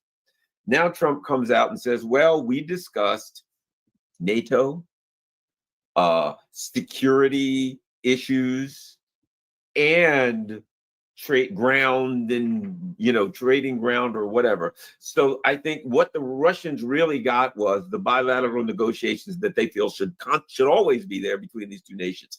And the narrative was, it's, the refusal of the West to admit that this was an issue of NATO expansion and Russia wanting a security agreement on their border, and the acceptance that Russia had a legitimate right to have security concerns and input on the security architecture in the European theater. And I think that's a big part of what's coming. Anyway, Ray, your thoughts on all of that? No, I think you're absolutely right there. Trump actually about 3 months ago now said gratuitously, and I can understand why Russia wouldn't want a heavily armed, best trained army right on Ukraine. But I can understand that. Well, I mean, if you understood it, then that says a lot, because that's the core issue. Now, what Putin may have said is, look, if your people are not telling you all there is out there, and you doubt, or you doubt that we knew that this was a problem, NATO expansion, well, that fellow up there who used to be president of Norway, Jens Stoltenberg, who was the general secretary of NATO, well, he said before the European Parliament, I can quote him pretty much. The accent's not quite right, but so the Russians didn't want NATO expansion. They didn't want it at all, right? And so they said, if you invite Ukraine into NATO, keep inviting them, we will have to invade to prevent it. And so we said, no. And what happened? We got 2 more members of NATO. We got Finland, we got Sweden, we got NATO expansion anyway. My God. This is, after almost 1 million young Ukrainians and Russians and others have been killed in this damn war that was not necessary. All they had to do was say, okay, no Ukraine in NATO. And here is the Secretary General of NATO saying that. My God, So this stuff is all out there. I mean, Trump knows about it, and if he needed a gentle reminder, Putin is the guy to give it to him. Now, there's one other thing that Garland, but maybe your people don't know, is that there was lots of treachery, lots of betrayal on the part of the U.S. with respect to agreements. Not only the one where we promised to cross our hearts, hope to die, never to expand NATO 1 inch to the east. That goes back to 1990, for God's sake. Okay. But a whole series of things, interim agreements were the Europeans guaranteed that Kiev would stop bombing Russian stock and the Donbass and all that stuff. So there's this whole series of things that are known.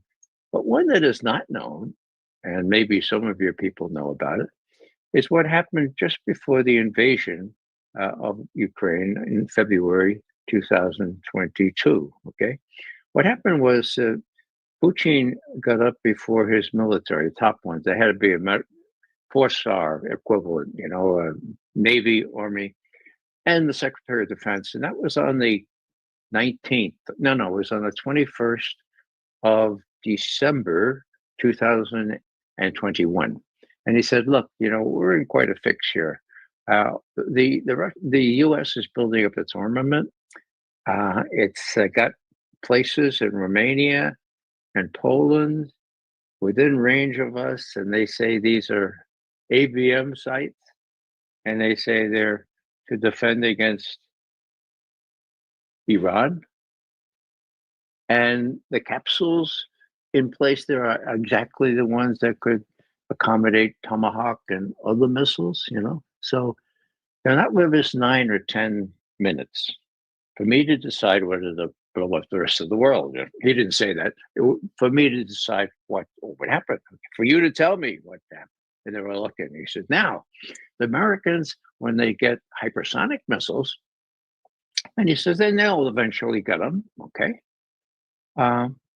Then, if they put them in Ukraine for 5 minutes, and they are going to put them in Ukraine. Whoa, 21st of December, 2021. What happens next? A call from the Kremlin to the White House. President Putin would really like to talk to President Biden, like right now. Oh, what's the problem? We talked 2 weeks ago. Please, right now. So Biden, to his credit, I guess, accepts the call. Oh, he's in Delaware. Oh, he doesn't have Tony Blinken. He doesn't have Sullivan with him. Oh, he talks to Putin on the telephone. And the readout says the president undertook. He said that the U.S. had no intention of putting offensive strike missiles in Ukraine. Period. End quote. Read it. Ushakov, the same guy who's playing a major role now beside Putin, was the one that did the readout. And he said that the next day. It was New Year's Eve. There was great rejoicing. Ushakov said, look, finally, they wouldn't entertain our treaty, but that treaty, 5 of those provisions in our treaty are addressed in this promise not to put offensive strike missiles. He's talking about intermediate strike missiles in Ukraine. Wow. So what happened? Well, long story short, the team that met under Wendy Sherman on the 9th and 10th of January, so just less than 2 weeks later, when Ryabkov, who was her opposite number, he said, "Well, okay, let's get right to tack. This is great news. Let's do the modalities of this refusal to put offensive strike missiles in Ukraine." And she says, "Huh?" She said, "Well, what the president told our president on the 30th of January, just less than 2 weeks ago." "Oh, I didn't hear about that. I don't have any instructions on that." Next thing you know, Lavrov is in Geneva, and he tracks Tony Blinken down. I don't know whether he's playing some guitar in a bar or something like that, but he tracked him down. He says, "Tony, what's going on here? What about that undertaking from your president not to put offensive strike missiles in Ukraine?" And Blinken says, "Give me a break. I wasn't with him. Sullivan wasn't with him. Forget about it. It doesn't mean anything. We can put, and we will put, if Kiev asks us, we'll put offensive strike missiles, intermediate range nuclear equipped missiles in Ukraine. Now we might want to talk. Well, maybe would be willing to talk about how many, or limit the number of them. Okay, now that's the middle. That's actually, I think, was September 21st. I'm not September, but January. So less than a month after this undertaking. The last thing we know is that on the 12th of February, again, the next month, was the last time that Biden talked to Putin. And again, Ushakov gave the readout. Number one, the president would not address the issue of not putting nuclear or not putting strike missiles in Ukraine. And he would not also discuss anything about Ukraine not becoming a member of NATO. That was the 12th of February. Now, 2 days later, the number of airstrikes, that is, not airstrikes, but the artillery strikes on the Donbass increased in a geometric way, 10 times, 12 times as many, okay? And that was the immediate prelude. The well-armed, well-trained, NATO-trained army on Ukraine, most of them were right there behind, right there, ready to pounce on the Donbass. So it was a whole bunch of things that really were in the calculus of the Russians invading. And so to say that they were unprovoked, well, that's because you don't know any of this history. Or to say it was illegal. Well, if it was unprovoked to that degree, we have Richard Falk, the fellow from Princeton, who wrote the book that my colleagues who are lawyers had to study on international law. He says that this is unsettled law, that various lawyers, as is their custom, will give various interpretations. But in terms of what Falk thinks, the provocation was so blatant that to call the invasion illegal, even though it was against international law or is a stretch. So not only was it not unprovoked, okay, it was, in Falk's opinion, very dubiously illegal. When people have the right to defend themselves, that's how Putin justified it. I think the argument makes sense, and that does not put me in Putin's pocket. That's simply an observer who's watched these things for a half century now. Let me ask you this. So next, I tell you what I thought about the summit, the things that I found interesting. Number one, Sergei Lavrov showing up with the CCCP shirt. So Lavrov has a sense of humor, a dry humor. Clearly, I think he was trolling the Europeans, and he's hilarious guy, a brilliant guy.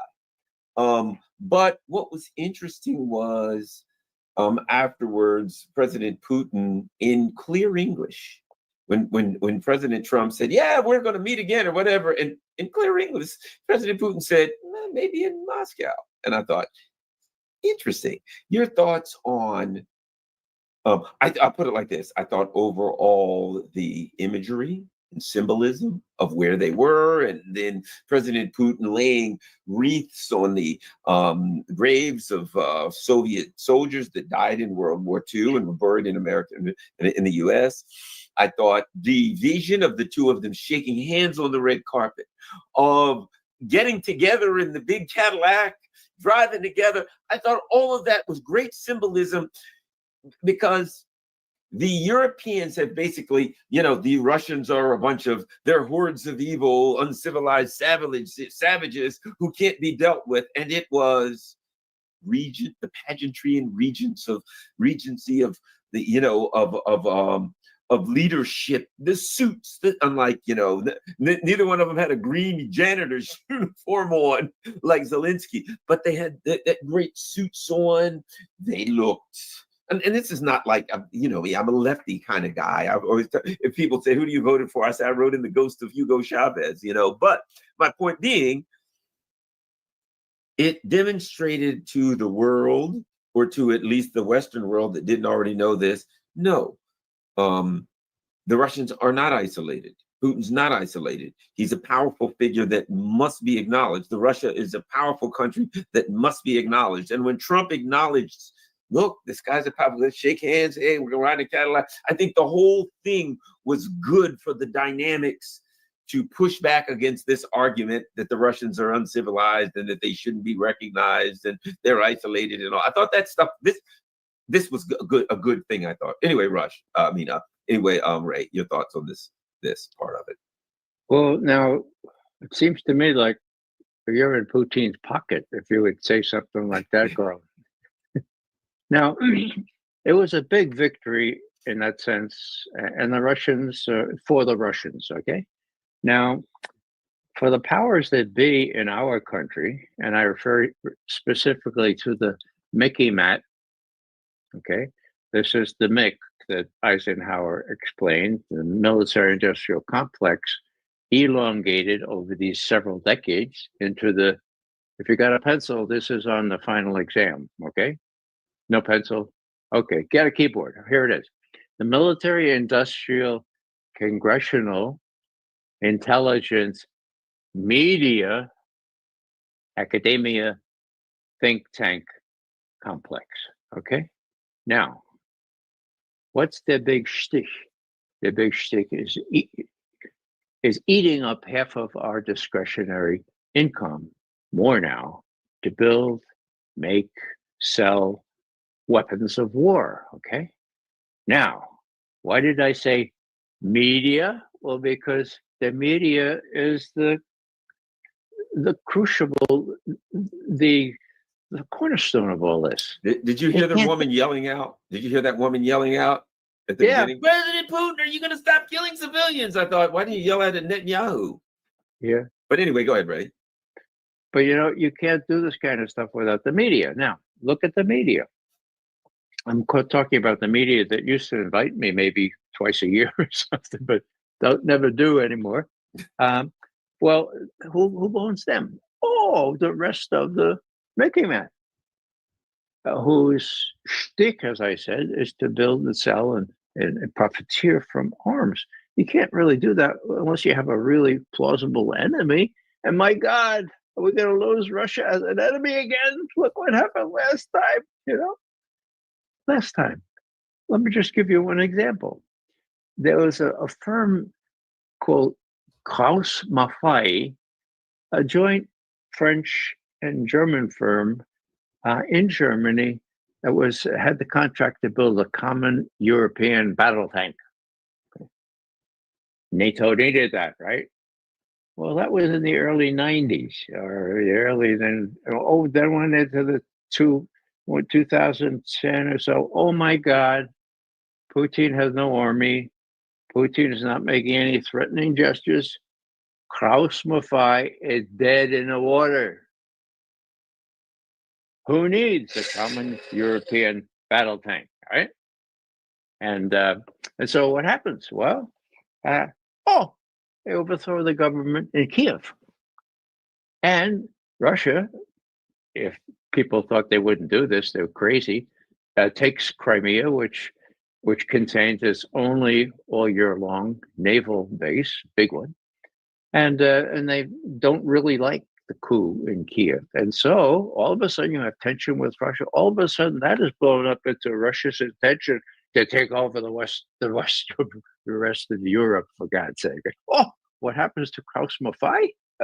Rheinmetall comes in and says, we will build a common European battle tank.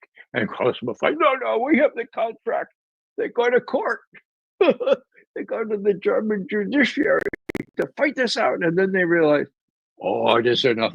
There's enough of this for both of us. So Klaus Maffei builds the body, right? And Rheinmetall would put the turret stuff like that. So there's a microcosm instance of how you really need an army. You really need an army if you need an enemy to have this kind of thing. So now the other thing is that, I've looked at the media. I'm no expert, but it's generally known that as far as a corporation, mega corporation's profit center, I mean, it's not in the media. I mean, it's in Boeing, it's in Raytheon or General Dynamics, or it's in the ones that are making big bucks by building stuff like the F-35 that doesn't quite work with this rain and everything, but they'll have a new contract. Anyhow, they're the profiteering on this. Now, what about the news segment? Well, what part of the net profit? What this profit center at ABC or NBC? How much do they contribute to the earnings of this mega corporation? I don't know, but I would guess it's not any more than 10%, for God's sake. But it's really necessary to control it, isn't it? Because what are they going to say when it's proven that Boeing doesn't know how to build an airplane, or they're so it's really mischievous, and I don't want to make light of it. Mickey Matt now is in some dictionaries, and that's what it's become. And just to finish this thought, Eisenhower was very prescient. He knew it. He was a big military guy. I mean, he preferred to be called General Eisenhower, even after he left the presidency. Okay. Now, what am I saying here? I'm saying that what he said when he raised this problem, however deftly, he said, look, there's one antidote for protecting or defending against the outgrowth of this military-industrial complex, and that is a well-informed people, a well-informed populace, a well-informed citizenry. And Garland, despite the efforts of you and me, we ain't got one, okay? We ain't got one. So that's why the media is right in the middle of Mickey Matt, and why we say, as if in all caps, media and academia. Well, look what's happening in the campuses, and they're all profiteering for the money they get from the Defense Department, and so media, and then the TT, the people that are in the think tanks, they're also doing this. So that's the answer to all this. Now that's a lot to contend with, and as if Trump didn't have enough a challenge there, okay, now he's taken on the deep state. He's taken on the deep state big time. I confess, I didn't think he would have the guts to do this. I didn't think he would tell Tulsi Gabbard, his director of national intelligence, and Kash Patel, head of the FBI, to go ahead and show how the Democrats did everything they could in close cooperation with the FBI, James Comey, the CIA, John Brennan. The names are all out there in these emails, exactly what they did to try to prevent Trump from becoming president. And when that failed, try to discredit him and cover their tracks, okay, by making him out to be in Putin's pocket. Now, famous story about Kash Patel. I don't know if it's apocryphal or not, but I suspect it is. He said, "Oh, look, I'm in here now. I'm headed to. I want you to look in every nook and cranny here and see if there's some secret place where we might find some stuff."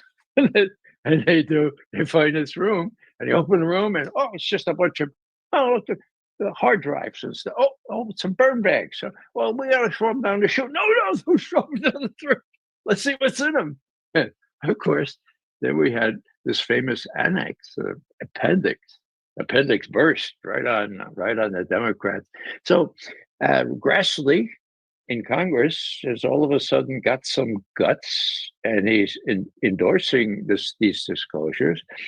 So we have we have the gauntlet that Tulsi Gabbard threw down before the deep state, but we also now have the gauntlet that she has to traverse on her way to getting the truth out. Now, what's that gauntlet look like? The deep state, the Democrats, and people who want to be really, really careful about disclosures that might include murder. Now, I've been saying this for a long time. Call me a conspiracy theorist if you will, but it's not a conspiracy. There was a young man who was killed on the streets of Washington about 3:30 in the morning one time. He worked at the Democratic National Committee. There's sufficient evidence for me to infer that he was the one that took those emails out of the DNC computers, not via a hack, because a hack gives a signature on the internet that we know about a hack, okay? But he copied it from his screen, okay, onto a little thumb drive. And we have technical evidence saying that's the only way he could have done it, okay, he or anyone else. And we have the head of CrowdStrike, the firm that James Comey deferred to investigate the DNC emails and their computers. And the head of CrowdStrike testified. Now, get this. Got that pencil? It's on the exam. Testified on December 5, 2017, that there was no physical evidence on the basis of their forensics, no physical evidence that anyone hacked those emails, so embarrassing to Hillary Clinton, from the DNC. No evidence that the Russians did it. No evidence that anyone did it. There was no hack of those emails. So now, why is this such a neuralgic issue? Why is it that even really, really serious journalists like Jeff Gerth, for example, he's commissioned by the Columbia Journalism Review to do a complete review of Russiagate.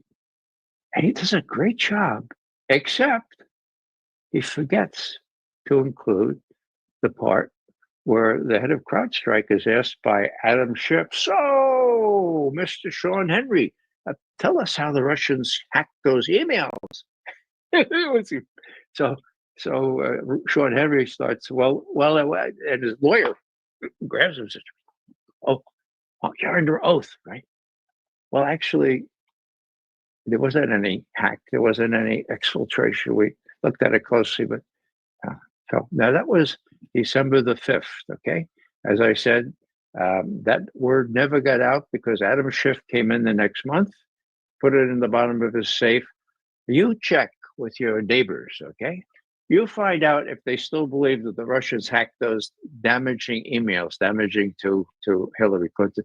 I'll bet you that 8 out of 10 will say, of course they did. It's been all over the place. That's because Sean Henry's testimony has been kept under wraps until it was released 7 years ago or so. But no major media has said that. So what am I saying? I talked to Jeff Girth. And I said, yeah, that was a great piece, 4-part series you did for the Columbia War. Great. But how could you have missed the testimony of the head of CrowdStrike that there was no exfiltration, there was no hack? How could you? And he says, oh, I had that in there. I'm sure I had that in there. I said, well, it's not in there now. Oh, are you sure? Yeah, I'm sure. And he looks, he says, oh, it's not in there. Well, I don't know what happened. You know, I had all kinds of hell with the editors and all. They wouldn't even pay me, you know. And we're delaying. And then they had, here's a new draft. And there's no way to distinguish the new draft from the old draft. In other words, you know, have ways to do that, right? They didn't do that. And so I guess I just got too tired. I didn't really look at the final edited draft. So I guess that's what happened. Wow. So what am I saying here? That's the Columbia Journalism Review, for God's sake. Now, why are they so sensitive about that? It's the old reason.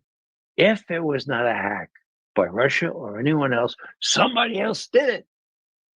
Now, how many candidates do you have for that? Well, I only know one name, and that is Seth Rich. Okay, and I know, and most of your audience would not know, that I was subpoenaed by Aaron Rich, his brother, to respond to all kinds of detailed questions as to why I thought, with my comrades and veteran intelligence professionals for sanity, that the Russians didn't hack, that it was some other way of getting at him. Why I thought that? Now, Bill Binney, Ed Loomis, Kurt Wiebe, the 3 NSA alumni who wrote most of this stuff from a technical point of view, they too were subpoenaed. I was the last one subpoenaed. For a while, I had subpoena envy, I guess you could call it. So they came to my neighborhood and they subpoenaed me. Now, why the hell would Aaron Rich want to lean on me to make sure that I stop saying it wasn't the Russians? Well, the answer is, it seems to me, that then it had to be somebody else. And with the CrowdStrike people saying it wasn't a hack, who could that be? Well, Aaron Rich is the brother of Seth Rich, okay? And if you look how that played out in Fox News and all that stuff, they settled for a lot of money, And not only that, we have Cy Hirsch in an intercepted telephone conversation saying that Aaron and Seth had both talked with WikiLeaks and actually asked for some money for this release. So we have lots of stuff, but you know what? Don't go there. Don't ever mention Seth Rich, because that will brand you as a security risk and as a conspiracy theorist. And why is that so neuralgic? Because all these other crimes that were committed, well, heinous as they were, as destructive of our branches of government and our democracy as they were, at least they didn't involve murder, right, Garland? Murder, you know all about murder, you from your experience as a police inspector and so forth. So this is really getting pretty serious. All I'm saying in this connection is that Trump and Tulsi and Kash Patel, and I guess that Attorney General that we have bit off an awful lot. They will be fighting tooth and nail to weaken Trump in everything he tries to do. And this will include what he's trying to do in terms of working out a decent relationship with Russia. And they succeeded last time around for 4 years to emasculate him, to make it impossible for him to do what most sensible people think is a good thing, have a decent relationship with Russia. So I'm sorry to let it go on this way, but it takes a little while to put this thing together. You are an investigator. You still are a damn fine analyst, Garland. Tell me what you think. You think I'm on the right track? You're absolutely on the right track. And the issue is this, and I think the Trump people realize this, and people are saying, well, Trump's the deep state, Trump's this. I think what people don't understand is there are various factions in Washington. And these factions, you've got some people who's like, oh, no, we shouldn't be here. We should be attacking Iran. No, you're wrong. Eldridge Colby, we should be attacking China. No, we've got to back down. Oh, we got to go after Russia. So there's factions battling. But within that, there is a consistent group of people who and here's the thing you got to add. This could expose the truth about the FBI. A person who worked with I didn't work for, but I worked with the FBI for a year, the FBI Joint Terrorism Task Force. I know about them. And anyone who tells you that they're incompetent and they screwed things up, they're some of the most well-educated, knowledgeable, best trained people I ever met in my life. Anything they didn't do wasn't an accident. You know, anything they did, they didn't overlook or accidentally. If they did it, it was intentional because they know what the hell they're doing. And here's the problem. Seth Rich was rubbed out and they covered it up.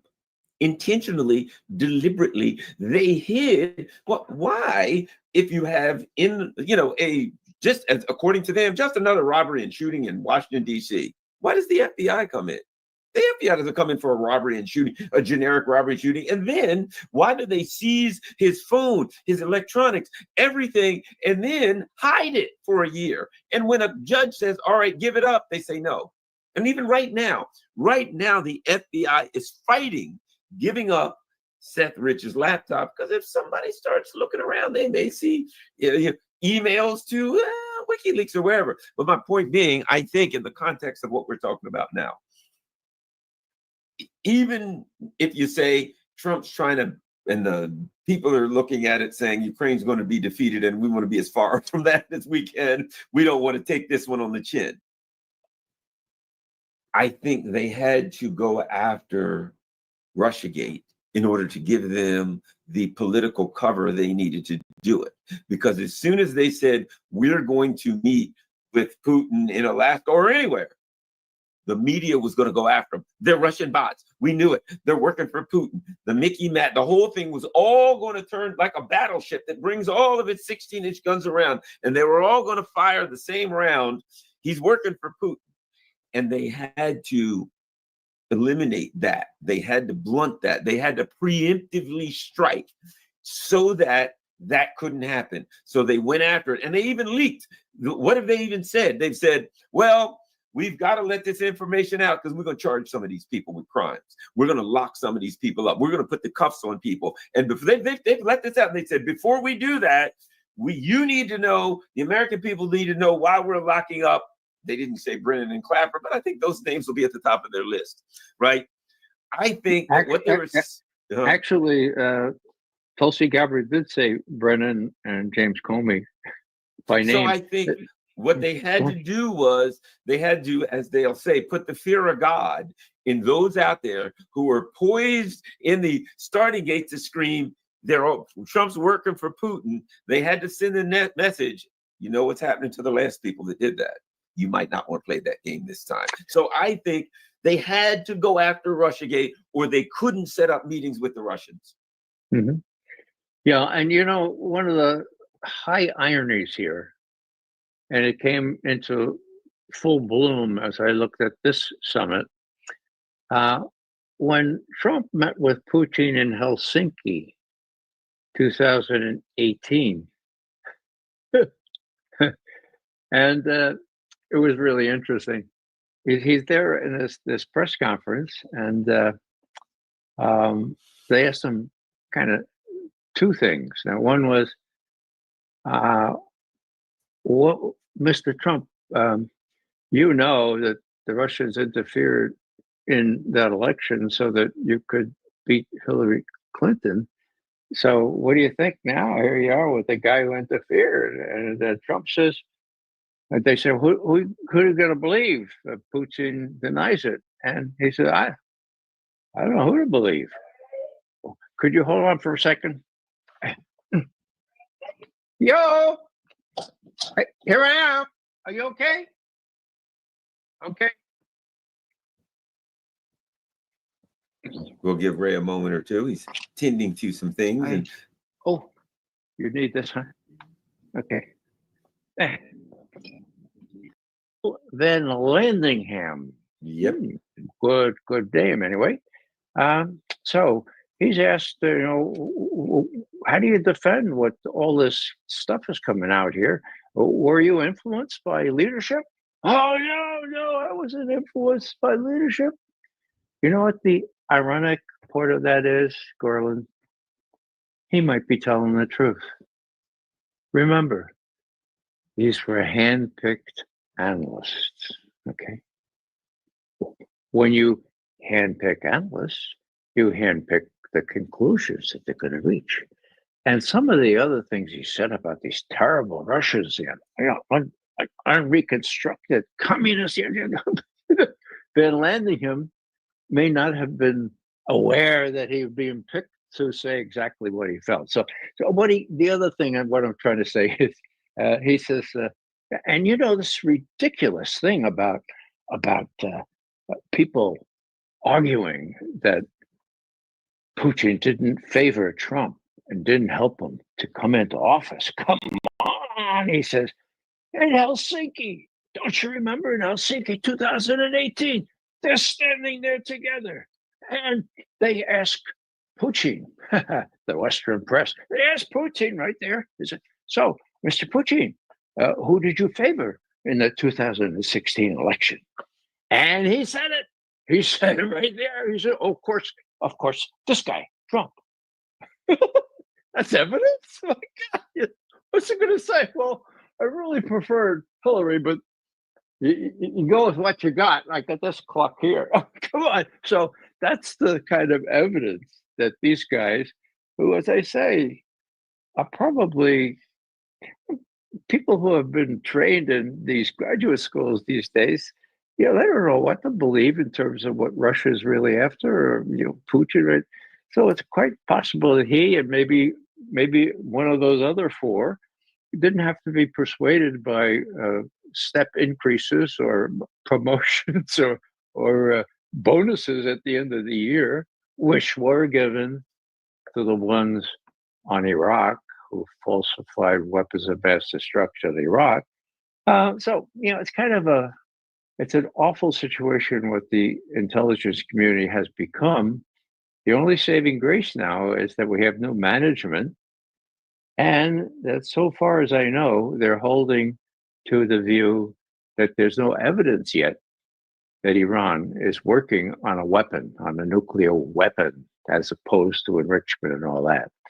Now, even that cluck, what was his name? Bill Burns, who was the head of the CIA. Now, he was a good diplomat. What the diplomats do, they hear from the president and they do what the president says. So if the president said, oh, the Russians are really bad, so that's what Bill Burns is going to say. 2 years ago, over 2 years ago, July 2 years ago, he said, oh, Putin has already lost, and his army has been discredited before the whole world to see. So anyhow, before he leaves, December before Trump comes in again, Bill Burns makes a couple comments to the press. And he says, now, what I'm very proud of is that we have stuck by that conclusion going back to 2007 that Iran is not working on a nuclear weapon. And I'll just tell you that if they begin, we will learn almost immediately, and we'll be able to stop it. Okay? Wow. Well, my former colleagues did hold fast to that conclusion up until March of this year, when Tulsi Gabbard briefed that same conclusion, except she said it all depends on the supreme leader. There's a fatwa. It's sort of like an encyclical, but encyclicals in the Catholic faith are sort of optional, right? Fatwas, not so much, right? So what's the deal here? Well, number one, we will not be able to find out so quickly because the IAEA has been thrown out of Iran. That's number one. Number two, the supreme leader of Iran is being pressed very strongly to get rid of the fatwa. How do you do that? How do you annul a fatwa? Maybe you say, we'll do a new fatwa or whatever. He hasn't done that yet, okay? And then, at least one good source I have that knows about Iran says You know, I asked him, could he just say, okay, we're changing the fatwa and just don't tell anybody? No, he can't do that. What do you have to do? He's got to go through the parliament, through all the. It's a big issue. That damn big issue, McGovern. Can't you understand it? If he changes the fatwa, we'll know about it immediately. So, what does that mean? That means it's a little bit complicated, but not much. Okay. We won't be able to find out so quickly because the IAE cameras and everything else are not all over this place. But, you know, we can look to see if the fatwa is changed. Meanwhile, we'll have more doubt about whether they're working on a weapon in addition to the enrichment stuff.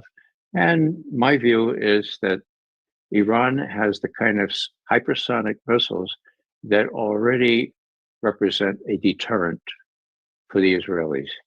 They don't need nuclear weapons. The Russians don't want them to have it, neither do the Chinese. There's limited benefit in them developing a nuclear weapon. Put the enrichment real high, so everybody says, "Oh my God!" Then they're like, "Oh, that suits their interests as well." But so what I'm saying is that there are some honest people in the CIA, people who stuck by their guns. And what could be more controversial than saying Iran is not working on a nuclear weapon when Netanyahu is coming to Congress and saying just the opposite every 3 years? I mean, that's pretty good. So let's not lose faith. Let's not throw the baby out with the bathwater. There's a lot of bathwater, but there's a baby of analytic integrity that could bloom once again. Let's hope and pray that those folks are coming to the fore now and being able to shove to the side the sycophants who want to get a promotion or a cash bonus for saying what the president wants to hear. Yeah, and I think there are a lot of people right now who are looking over their shoulders. I've been reading that there's a lot of whistleblowers coming forward, people who maybe had integrity in the past and said, look, under this environment, I can't say anything or I'll be fired or whatever. And now that people are starting to look around, they're saying, well, now that you're asking, way back then, since you're asking, I'm going to tell you what I know. And I think there's a lot of that going on. So we will see. I think it's good. Did you have a comment on Gaza before we go, Russell? I keep getting everybody's name. I'm calling everybody Russia or Pedro or something. Ray, did you have a comment on Gaza before we go? Gaza is the moral issue of the day. Not only genocide now, but forced starvation. I have a close friend who is a poet. And he wrote this poem. If we have another minute, I'd like to recite it or read Certainly. it for you. It's in memory of Wadea and all children caught in the hatred of war. My name is Wadea. I'm told it means humble or modest, calm and peaceful. My birthday was 3 weeks ago. Today I was stabbed to death 26 times. Can you remember when you were 6 years old? What would it feel like being stabbed 26 times? Do you have any children who are 6 years old? Do you have any grandchildren who are 6 years old? Can you feel their pain being stabbed 26 times? Can there be hatred so deep that a child like me, 6 years old, should feel so much pain being stabbed 26 times? People of the world, next time you take sides, next time you promote hate, next time you promote war, remember me, remember my pain and what it felt like to be stabbed 26 times. That's outstanding, Ray. A very, very powerful poem.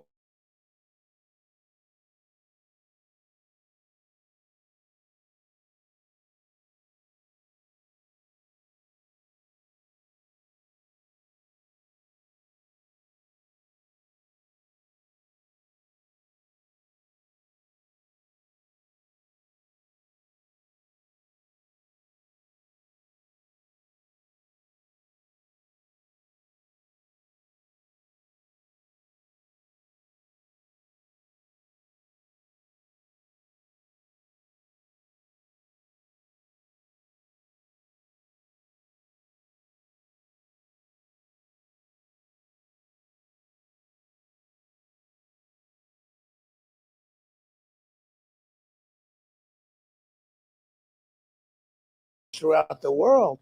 You want it to remain. You want the dollar to remain the world's reserve currency. Well, I think it's bigger than losing any war. In 31 days, everything changes for the US dollar. And Trump knows it, by the way. He knows we're not talking about some vague, far-off threat here. We're talking about a countdown clock that has already been ticking. Trump is already kind of gearing up for this. He's been hinting at it over the past few weeks. So in 31 days, the Fed takes action to further weaken the US dollar, slashing interest rates. They know that trouble is on the horizon. That's the only reason they're doing it. And while most of the media is still asleep at the wheel, the truth is the dollar's grip on the world is slipping fast. Americans are suffering. And honestly, that was the backdrop of this week's meeting with President Trump and President Putin. A declining US dollar, the rise of the BRICS nations. Zero Hedge, by the way, just published a damning, really eye-opening report about the US dollar and BRICS nations using gold to get around the US dollar. They're building an entirely new trade and financial system right before our eyes. Putin walked into this meeting in a much stronger position than he's ever had before. So today I want to break all of this down for you, all of these news items that have happened over the past few days and where we're headed in the next month. We're going to look at what's happening inside the United States right now with the Fed, what's happening globally with the rise of the BRICS nations, why central banks are buying so much gold like there's no tomorrow. And at the end, I'm going to tell you how I'm personally preparing for this recession that is likely coming in the next few months, even though the mainstream media doesn't want you to be aware of it because they make so much money. The mainstream media makes so much money on trying to trick you into believing that everything is fine. Really, they do. So let's start with what just happened in Washington, D.C. That was a big story that I saw almost no coverage of. Some of the financial press covered it, but pretty much everyone else ignored it. President Trump appointed Stephen Miran to the Federal Reserve. Now the press tried to play this off as some kind of temporary appointment. No big deal. But let me be clear. Miran is not just a placeholder. This guy has been very open about his views. He believes the U.S. dollar is too strong and that America needs a weaker dollar to stay competitive and to deal with our insane debt load, which just hit $37 trillion last week. You need a weaker dollar. That's the only way. You got to devalue the currency. How else are you going to afford paying $1 trillion on interest payments alone on that $37 trillion in debt? The answer is you're not. That's what he believes. And Trump hinted at this about a week ago when he said he was okay with a weakening U.S. dollar because that means we make more money. Well, I'm a person that likes a strong dollar, but a weak dollar makes you a hell of a lot more money. So this is coming, guys. Think about what that means. The U.S. government is basically admitting the dollar is going to be taken down a peg, maybe several pegs. And the markets already see it coming. Everybody is betting on a rate cut in September. Rate cuts weaken the dollar. And when that happens, money starts pouring into hard assets like gold. But it's not just the Fed. Here in the United States, something remarkable is happening that the mainstream media barely mentions. States are starting to bring back real money. Yeah, 5 states in the United States have now passed laws making gold and silver legal tender. This isn't symbolic. It's a revolt against fiat money, against government currency. Basically a middle finger to the US dollar, against the idea that pieces of paper with nothing behind them should be trusted forever. So lawmakers are saying out loud what we all know: the dollar's days as the thing we all rely on are coming to an end. Listen to Colonel McGregor on our show just a few weeks ago talking about the undercurrent of everything that's happening right now as the BRICS nations rise. Remember, Putin just a few weeks ago spoke to the leaders of all the major industries and firms in the private sector in Russia and said it's time to come to terms with reality that these sanctions are never going to go away. The West is not going to finally wake up and turn back towards us and recognize that we're not the enemy. So we have to build bridges elsewhere. Those bridges are being built. It's called BRICS. And of course, you have the other supporting organizations like the Shanghai Cooperation Council and other entities, but they're all part of the same. Let's move away from the United States. Let's get out from under these people. Let's no longer be dependent upon them so that we can live in peace.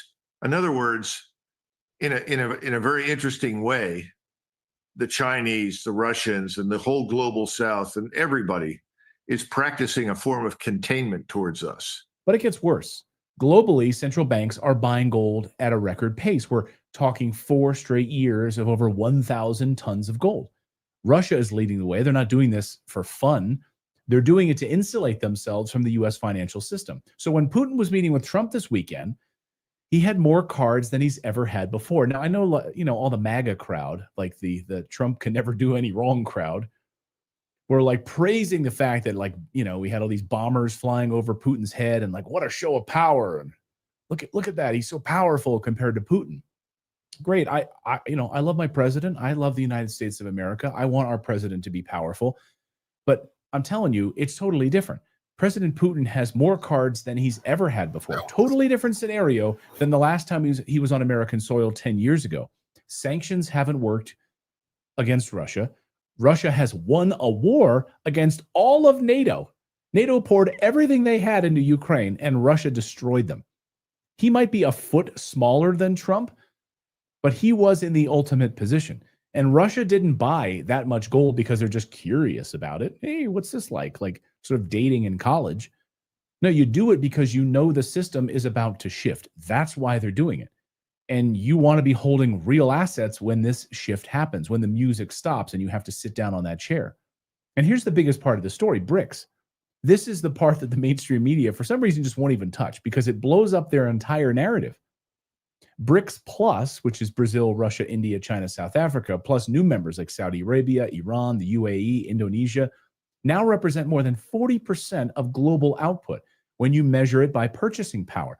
And guys, that's the point that Zero Hedge was making in this incredible article. This changes everything because that's now bigger than the old G7. This isn't some alternative club.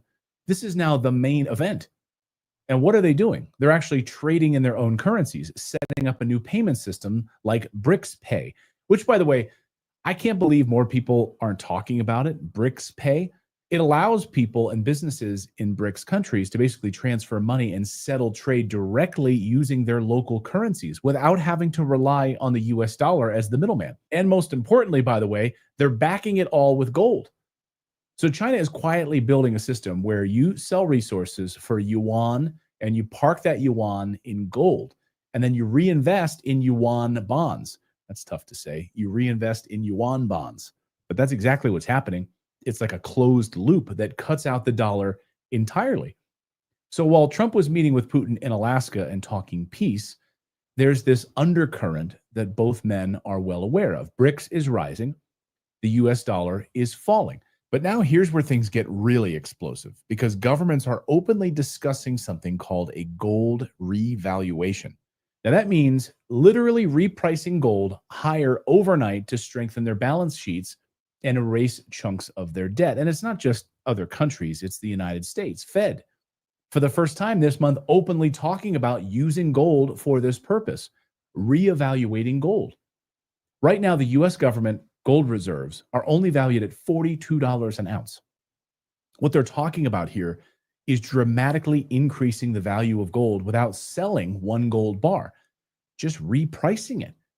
Would they move it to $5,000 per ounce? $10,000 per ounce? Some economists are even saying that they might even reevaluate gold to $20,000 an ounce. Can you imagine? By the way, take a look at this meme. I like this, of Trump staring at the big red button, the gold reevaluation button, basically break glass in case of emergency. Well, folks, we are at that moment right now. That's why this moment is so dangerous, so important. All the forces are converging. The Fed moving towards cuts, states rejecting fiat currency, saying, hey, you can use gold and silver in our state. You don't have to use paper currency anymore. BRICS is building a brand new financial order right before our eyes. Central banks are gobbling up gold. And now governments and the Fed are quietly talking about pulling the trigger on revaluation. That's why I keep saying that everything is changing for the US dollar. I've been warning you for a while on this show, and I don't want to be caught flat-footed like so many people were during the 2008 collapse. And one of the most interesting opportunities I found is with today's sponsor, a company that sits right at the center of this gold story, which I'll get to in a second. Now, with everything converging over the next 30 days, I want to talk about today's sponsor, which is tied directly to all of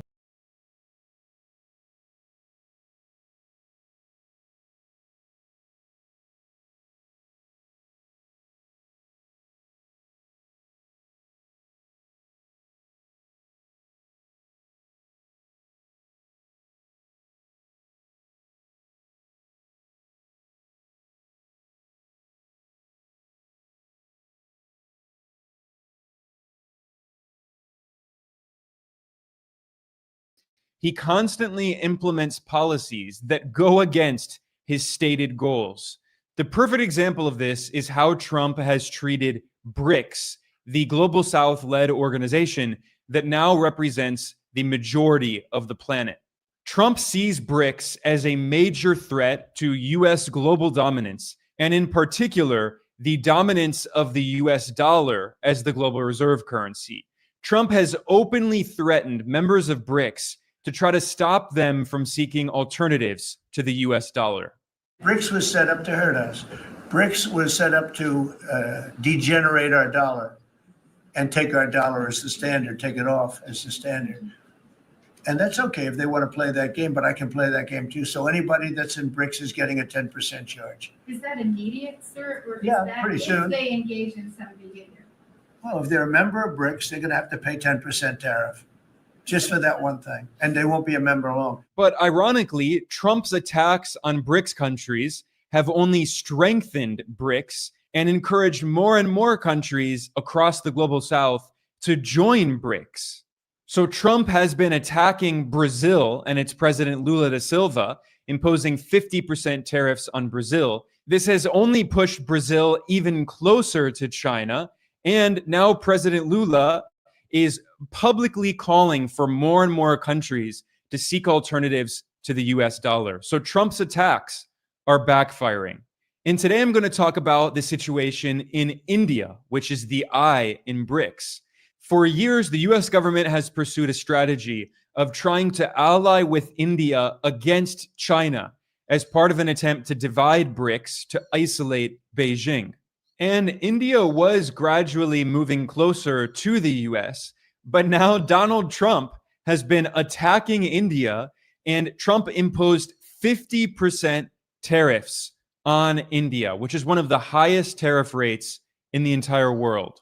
Now, Trump is very arrogant, and he thinks that India has no other option but to go along with whatever the US wants. But we're in an increasingly multipolar world, and India does have other options. And immediately in response to Trump's very aggressive tariffs, what did India do? It reached out to China with an olive branch, and now New Delhi and Beijing have been improving their relations. So Trump is actually pushing India and China closer together, which again is the exact opposite of the strategy that the US government has been pursuing for well over a decade. And Trump himself, during his first term as US president from 2017 to 2021, had also been trying to pull India away from BRICS to improve relations with India. And hawkish neoconservative think tanks in Washington, D.C. have been saying very clearly that India and the US need to work together to combat China. The US managed to even bring India into the so-called Quadrilateral Security Dialogue, which is a group with the US, Japan, Australia, and India. And it was well known that the US brought together this group known as the Quad in order to try to isolate and weaken China in the Pacific region. But Trump's tariffs are undoing all of these efforts. So today I'm going to explain the complex geopolitical relations between the US and India, India and China, India and Russia, and the relations within BRICS itself. But before I do that, I want to explain what I think Trump is trying to do with these massive 50% tariffs that he has imposed on India. Now, Trump initially threatened 25% tariffs on India, and then he imposed another 25%, which he claimed was because India is buying oil from Russia. And he gave India 20 days to come to an agreement with the US in order to avoid these 50% tariffs. Then, bizarrely, the Trump administration threatened to impose even more tariffs and potentially sanctions on India if Trump's talks with Russia's President Vladimir Putin, which are being held in Alaska, were not successful. So what's going on here? What role does Russia play in this? Honestly, I think Trump is using India's purchases of oil from Russia as an excuse. This is not really about Russia. Trump wants to justify very high tariffs on India in order to force India to come to the negotiating table to sign an unfair agreement that benefits the US at the expense of India. This is what the US did to Europe. The European Union agreed to sign an agreement with the US in which the EU accepted 15% US tariffs on European exports to the US, while the EU will not impose any tariffs on US goods. So this is an extremely unfair agreement that benefits the US at the expense of Europe. I have a question for the EU Commission President. What are the US concessions? What is the US giving up in the deal, if anything? So the starting point was an imbalance, a surplus on our side and a deficit on the US side. And we wanted to rebalance the trade relation. And Trump thinks that he can force India to do the exact same thing. But India's foreign policy is much more independent than that of Europe. Now, it is true that India has become a major purchaser of Russian oil. And this is actually quite new. This is a product of the war in Ukraine. After 2022, Europe began to boycott Russian oil. So instead, Russia offered to sell India oil at a discount. So India said, yes, obviously, we will take your oil at a discount. And as of 2023, in just 1 year, India went from importing almost no oil from Russia to being the largest importer of Russian oil in 2023, followed by China in second place. However, in 2024, China overtook India as the main importer of Russian oil. So together, China and India are by far the two largest importers of Russian oil today. China is also the #1 trading partner of Russia, and China is the largest market for Russian exports, importing twice as much as India, which comes in second place as the second biggest market for Russian exports. So this has led some people to raise the question to Trump. Wait, if you're putting 25% tariffs on India for buying oil from Russia, why are you not doing the same to China? Why is Trump not putting 25% tariffs on China? Because China actually now buys even more oil from Russia than India does. And the answer to that question is because this is not really about Russia. This is simply part of Trump's strategy to put maximum pressure on India to force it to sign a trade agreement with the US. By the way, I should also point out that it's deeply hypocritical for Western countries to criticize India for buying Russian oil. Because you know what are some of the top purchasers of Russia's enriched uranium and plutonium? They include the United States, Germany, and France. They need this Russian uranium and plutonium for their nuclear energy industry. So they criticize India, but they're doing the same thing. In fact, what's even more hypocritical is that India has become the largest exporter of fuel to Europe. And where is that fuel coming from? It's coming from Russia. This was reported by Bloomberg in 2023. It noted how, as India became the largest purchaser of Russian crude oil that year in 2023, India was refining, processing that crude oil, and then exporting clean fuel, in scare quotes, to Europe, but it came from Russia. So this was an indirect violation of Europe's own oil embargo of Russia. So clearly the Western countries are very hypocritical. And the point that I'm getting at here is that this is not really about Russia. The reason that Trump is imposing these high tariffs on India is not actually because India is buying oil from Russia. That's just the excuse that Trump is using. What Trump is really concerned about here is the large trade surplus that India has with the United States, which has been growing in recent years. The opposite of India's trade surplus is the US trade deficit, and Trump sees trade deficits as something bad, and he wants to reduce the US trade deficit. So he's using the threat of tariffs on India to force it to sign some kind of agreement. In fact, Trump's trade advisor, Peter Navarro, was asked this question: why is Trump not putting tariffs on China for buying oil from Russia? And his response was, we have over 50% tariffs on China, so we don't want to get to a point where we actually hurt ourselves.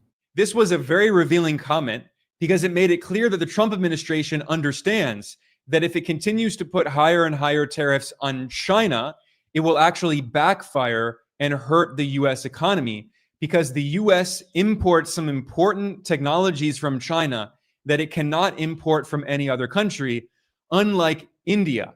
It's important to look at the significant differences in US trade with China and US trade with India. In 2024, US trade with China was $659 billion. That was 3 times as much as the US trade with India in the same year, which was $212 billion. And if you look at the specific goods that China exports to the US, you can see how the US is much more dependent on its trade with China than it is on its trade with India. The top Chinese exports to the US include cell phones, computers, batteries, semiconductors, many other technologies and machine parts. The US cannot replace these with products produced somewhere else. China is the world's manufacturing superpower, so China has a lot of leverage in its negotiations with the Trump administration. Moreover, China has responded to the aggressive US tariffs and sanctions and export restrictions with its own export restrictions. So China has prevented rare earths from being exported to the US. Rare earth magnets are very important for advanced technologies and military equipment.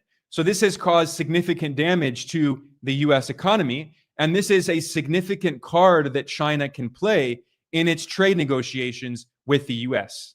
This is exactly why Trump's trade advisor, Peter Navarro, warned, quote, "We don't want to hurt ourselves," end quote. This was an implicit acknowledgement that China has significant leverage in these negotiations. US trade with India is very different. If you look at what India exports to the US, it's not as strategic as what China exports to the US, and it can be replaced. So the largest Indian export to the US is pharmaceuticals, drugs, medicines, which are largely generic drugs, which are cheaper than the expensive drugs produced by US pharmaceutical monopolies. So yeah, that does benefit consumers in the US who have access to cheaper medicine, but Trump wants to protect US corporate monopolies anyway. So the US is not concerned about losing access to Indian cheap medicine. Another major Indian export to the US is diamonds. They can get diamonds from many other countries. India does export some electronics, some telecommunications products and phones to the US, but not nearly as many as China. And they're not as technologically advanced as China. So this is why India does not have as much leverage in its trade negotiations with the US as China does. Moreover, the United States is the #1 trading partner of India, and it's the #1 market for Indian exports. As of 2022, nearly 18% of Indian exports went to the United States. So Trump is betting on the idea that the US has all this leverage over India, and he can force New Delhi to sign a trade agreement that benefits the US at the expense of India. However, although India might not have the same economic leverage that China has, India does have some political cards it can play in these negotiations. And one of these is that India can improve its relations with China as a message to the US saying, fine, if you want to pressure us to divide BRICS, we're actually going to strengthen the unity of BRICS. And this is exactly what is happening. India and China have been improving their relations, especially after Trump initially announced these tariff threats on countries all around the world in April. In fact, China announced in August that it was sending its foreign minister, Wang Yi, to India for the first time in 3 years, which was a major diplomatic breakthrough. India has also been deliberating proposals to encourage investment from China, especially from Chinese technology companies, because India wants to improve its manufacturing capabilities and move up the global value chain, and wants to bring in Chinese companies and encourage technology transfer to help it do so. And this came after another major diplomatic breakthrough in October of 2024, when China and India held their first formal talks in 5 years in order to resolve a border dispute that resulted in violence in 2020. And this diplomatic breakthrough in 2024 was made possible by the BRICS summit that was held in the Russian city of Kazan. And there were reports that Russia had been working to try to bring together China and India, because Russia has good relations with both India and China. So Russia was playing the role as a mediator to bring them together to encourage more unity inside BRICS. And now Trump's blatant economic attacks on India are only further encouraging New Delhi to improve its relations with Beijing and strengthen the unity within BRICS. And this is also what's been happening in other regions of the world. Like, for example, Southeast Asia. The US has been trying to improve its relations with Vietnam, to try to ally with Vietnam against China. But Vietnam has said no, like India. Vietnam says we are an independent country with our own non-aligned foreign policy. And China has recognized that this is an opportunity to improve relations. So immediately after Trump announced massive tariffs on Vietnam in April, what happened? China's President Xi Jinping visited Vietnam and signed 45 agreements with Vietnam, deepening relations. Then in July, Vietnam and China met again and signed more agreements to deepen their economic ties. And this meeting was held at the 2025 BRICS summit in Brazil. This was the first BRICS summit that featured Vietnam as a new partner country. As of June 2025, Vietnam is now also part of BRICS. So what all of this shows is how BRICS is bringing countries in the global south together as the US empire is trying to divide and conquer. Imperial strategists in Washington have for years been trying to divide China and Russia, been trying to divide Vietnam and China, been trying to divide India and China.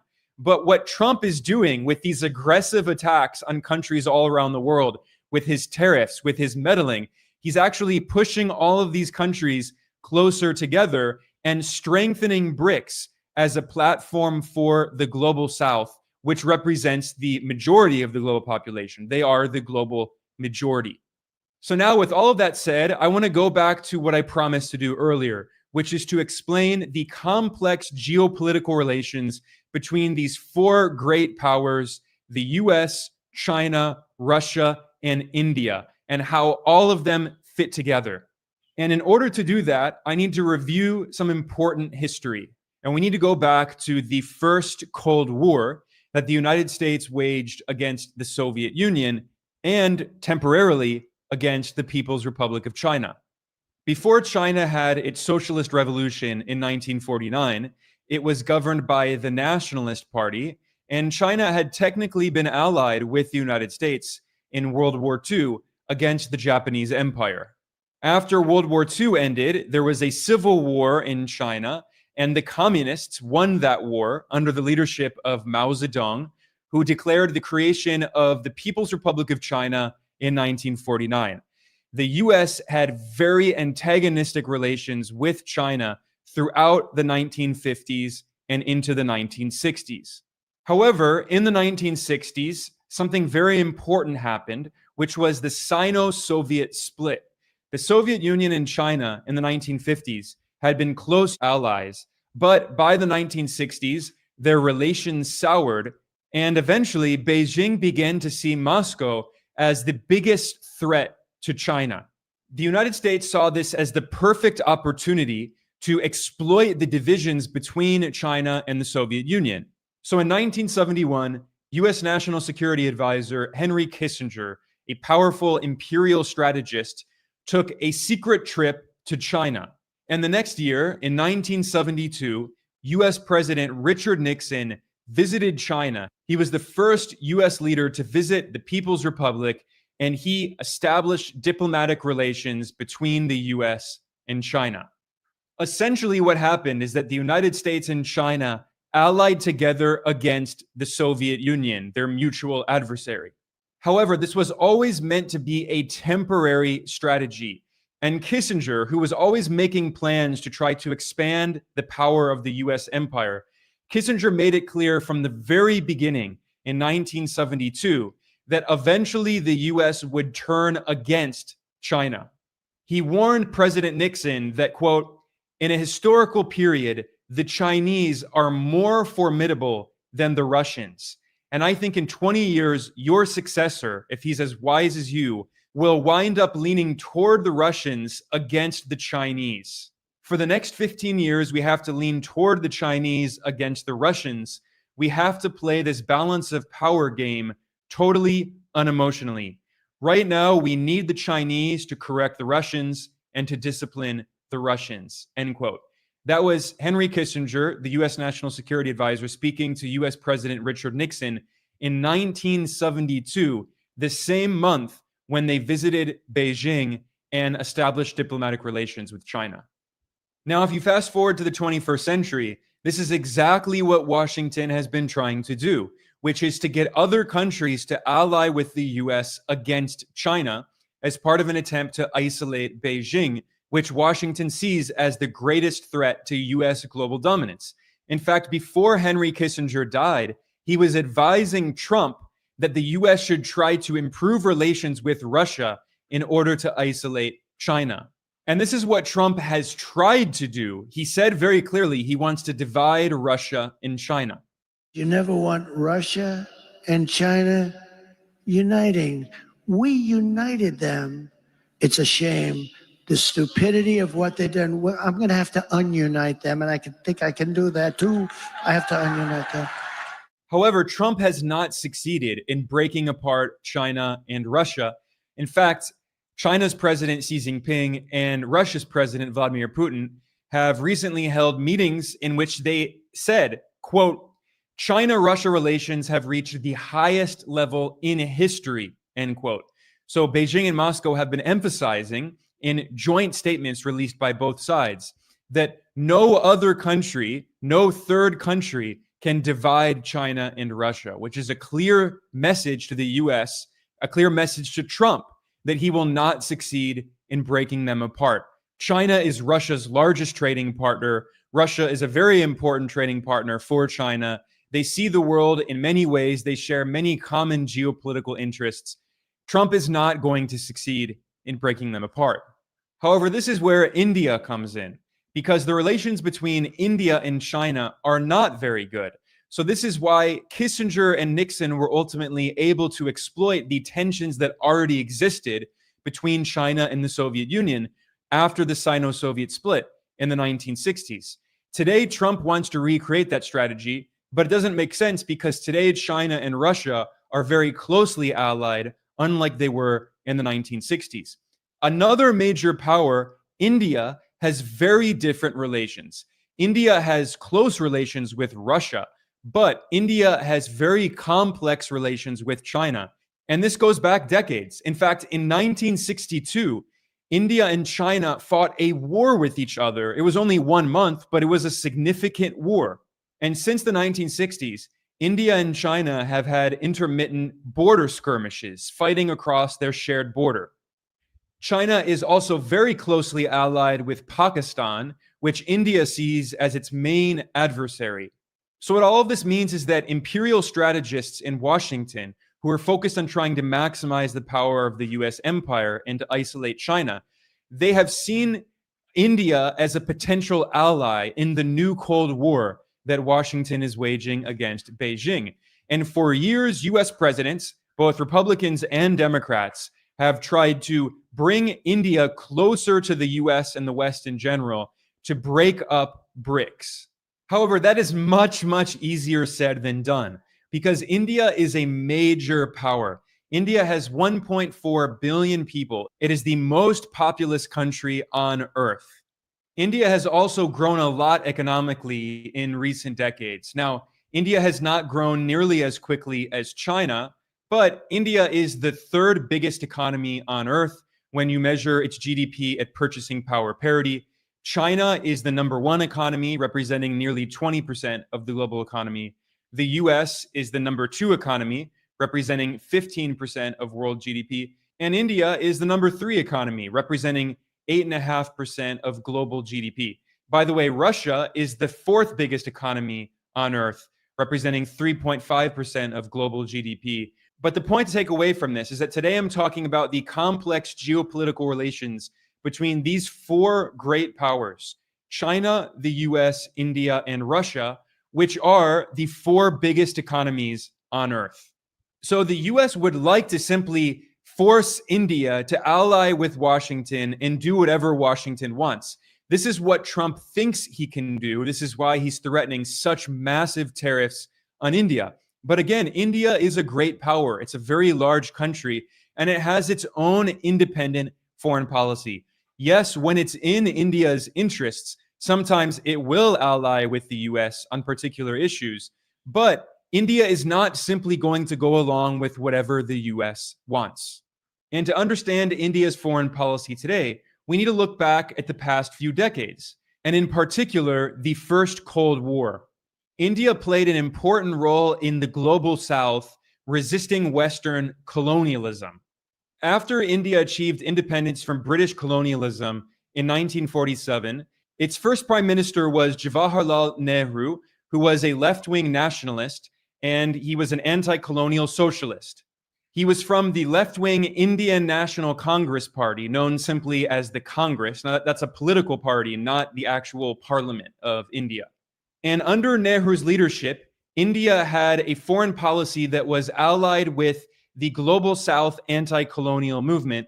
So in 1961, Nehru was one of the co-founders of the non-aligned movement, along with socialist and left-wing nationalist leaders from other parts of the Global South. At that time, they proudly referred to themselves as the Third World. This was the Third World nationalist movement.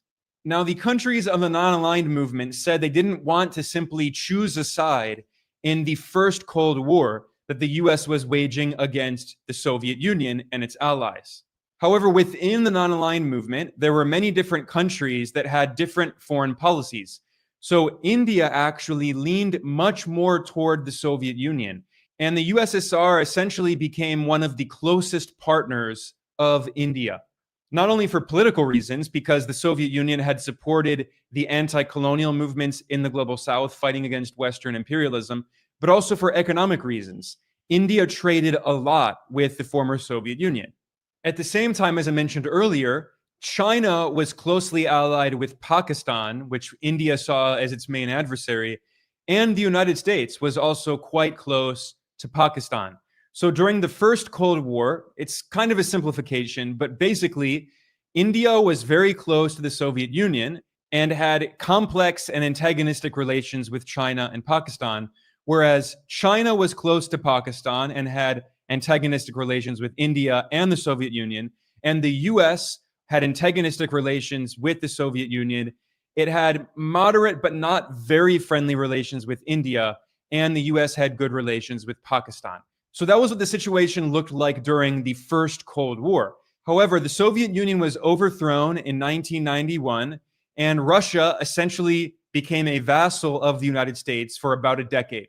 Russia's economy collapsed. It went into free fall. Millions of Russians died as the US imposed capitalist shock therapy on Russia.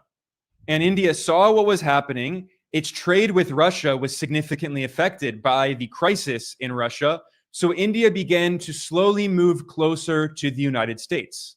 And at that time, India was still ruled by the Congress Party. So Congress had been founded as a socialist and a left-wing nationalist party. However, especially after the Soviet Union fell, India began to move to the right, and Congress began to implement neoliberal reforms and privatizations, and they partially liberalized their financial sector and opened capital markets to the rest of the world. That went hand in hand with India's increasing relations with the US. Of course, Washington pressured all countries around the world to do this, and the US used its control over financial institutions like the IMF and the World Bank to force countries to implement these neoliberal policies and to open their financial sectors to Wall Street. So India was not unique. It was part of many other countries, including South Africa, another member of BRICS, that did the same thing after the fall of apartheid. However, India never abandoned its commitment to the Global South. India still saw itself as the leader of the Global South, or what previously was known as the Third World. However, things began to change, especially in 2014. Another political party came to power. This was a right-wing Hindu nationalist party called BJP, and a new prime minister came to power named Narendra Modi. Modi is a longtime member of a far-right Hindu nationalist paramilitary group called the RSS, and his party, BJP, is the political arm of this RSS movement. And during British colonialism, the RSS collaborated with the British Empire against the independence movement, which was largely led by left-wing secular nationalists. And of course, the RSS is a right-wing theocratic organization that sees India as a Hindu state. They want to create what they call a Hindu Rashtra, a theocratic state. And that's why the RSS was opposed to the left-wing secular nationalist leaders of the Indian independence movement fighting against British colonialism. In fact, a funny historical irony is that the RSS collaborated with the Muslim League, which were the political forces that wanted to create a separate Muslim state, which is what happened in 1947 with partition, with the creation of Pakistan. So the RSS and its political arm, the BJP, have never been supportive of the global South struggle against colonialism and imperialism. And when Modi came to power as India's prime minister in 2014, he was the most pro-US leader in India's modern history.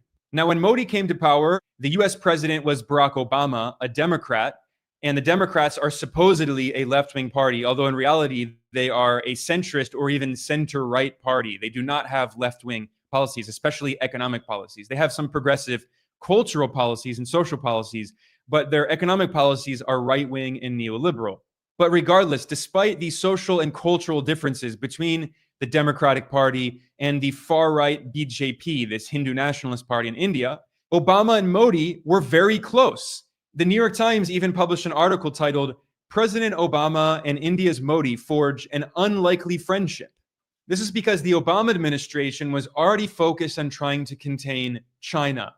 This was known as the Pivot to Asia strategy that started under Obama and his neoconservative Secretary of State, Hillary Clinton. So under Obama, the US and India grew closer and closer together. And then Trump came to power in his first term, and India and the US were the closest they have probably ever been in history. Ideologically, Trump and Modi actually share a lot in common.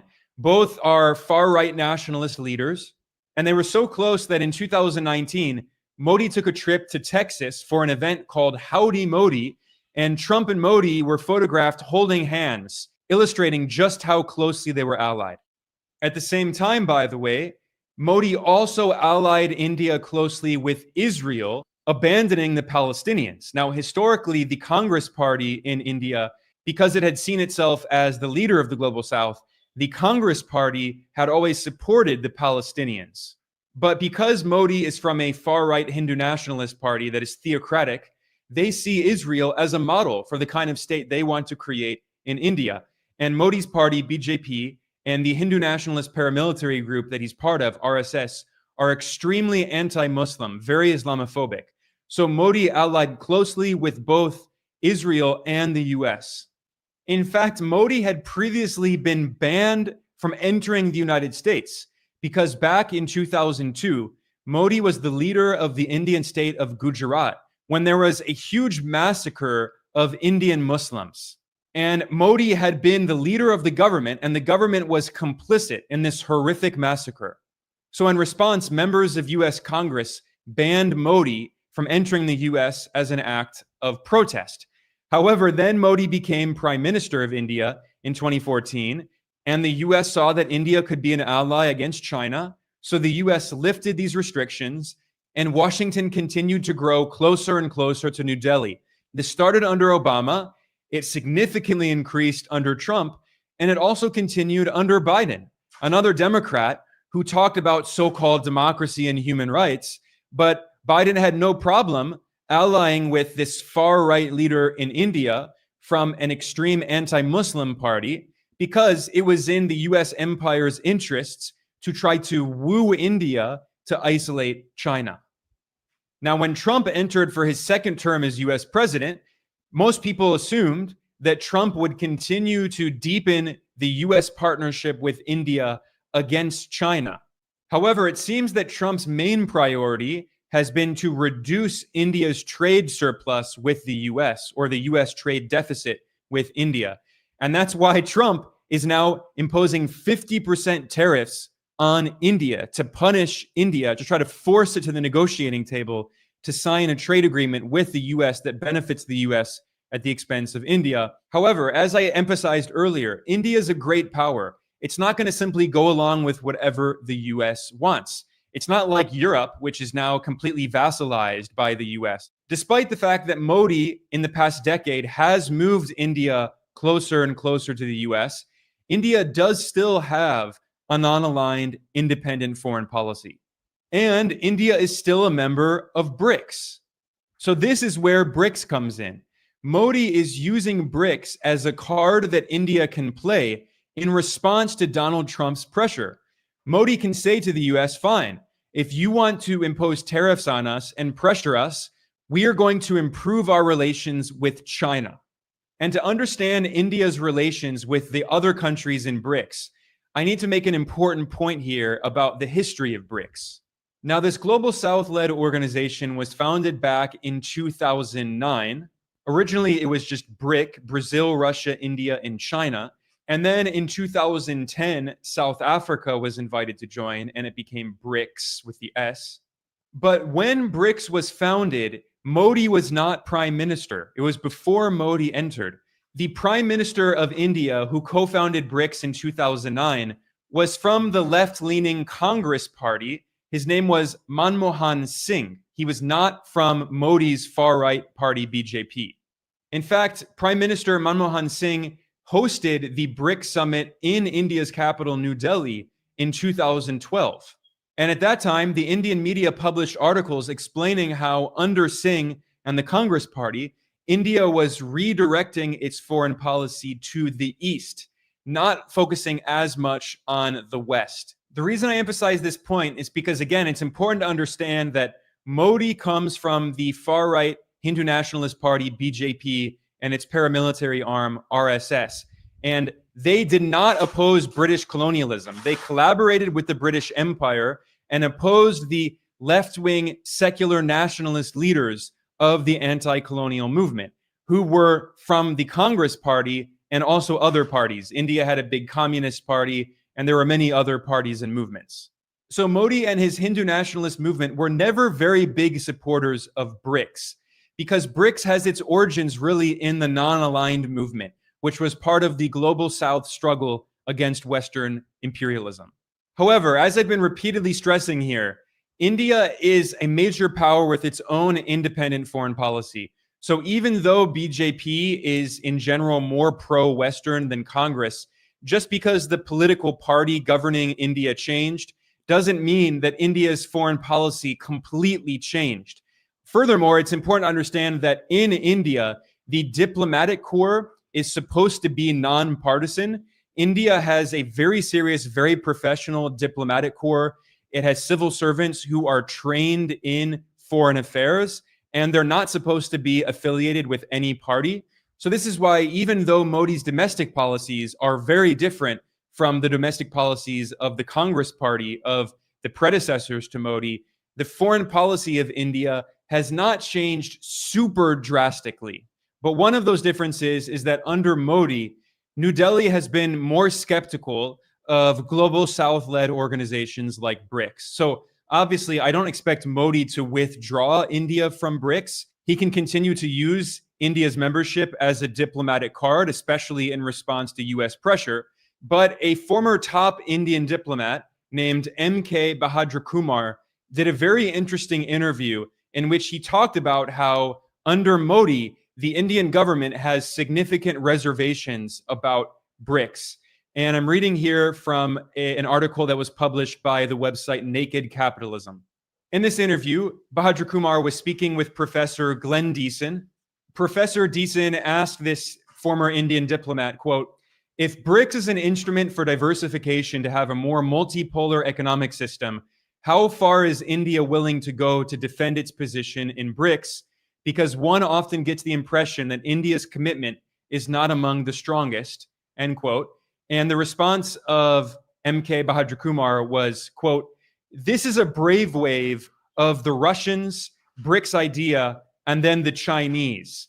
This is completely a doing of the Russians and the Chinese. India had nothing to do with it." He went on then saying, quote, "If BRICS has not gone in the direction of developing a new BRICS currency, Trump should give credit to India because it was India's opposition, India's reservation. India has no problem with SWIFT." SWIFT is the interbank messaging system that is dominated by the US. So continuing, I'm reading here from this Indian diplomat, quote, "India has no problem with SWIFT. India has no problem in trading with dollars. India is not fearing that its resources are going to be confiscated by the Americans. Whose problem is this?" Of course, he's saying that Russia and China are concerned about this, not India. And then finally, he said, quote, "India is interested in one aspect of it, which is to transfer the payment system to local currencies, because that is an entirely different matter. It is in giving a habitation and a name for India's currency in the world currency basket," end quote. Now, this interview is very revealing because what this top Indian diplomat is revealing is that it is China and Russia that are the main forces in BRICS pushing for de-dollarization. I would also add Brazil. He didn't mention Lula, but the left-wing leader of Brazil, Lula da Silva, is also very committed to de-dollarization and the creation of a more multipolar world. However, this top Indian diplomat made it clear that India, especially under Modi, but also even under the former Congress Party, India is not committed to challenging US imperialism. India is only interested in using its position in BRICS to advance its own interests. And one of those interests would be using India's currency, the rupee, in international trade and potentially international investment, giving more influence to India in the international financial system. But India is not willing to go out on a limb to challenge US global dominance, and in particular, the US dollar-dominated international financial system. Now, I wanted to end on that note because I think it's important to keep that in the back of our minds here, because we are seeing how Trump is pushing India to move a little closer to China with Trump's tariff threats. However, I don't think this will be a long-term phenomenon. I think this is a short-term and a medium-term development. India does want to improve its relations with China. India also wants to trade more with China. It wants more investment, especially from Chinese technology companies. But as MK Bahadur Kumar pointed out, India is not committed to de-dollarization. It does not see BRICS as a platform to challenge Western imperialism. It simply sees BRICS as a platform to give more influence to India and maybe some other global South countries, but not as part of a larger anti-colonial project. So I think it's important to be realistic about what's happening in India right now. I don't expect India to go against the US, but what this does show is how India is still maintaining an independent, non-aligned foreign policy. The US wants India to go along with Washington and do what Washington wants. That's not going to happen.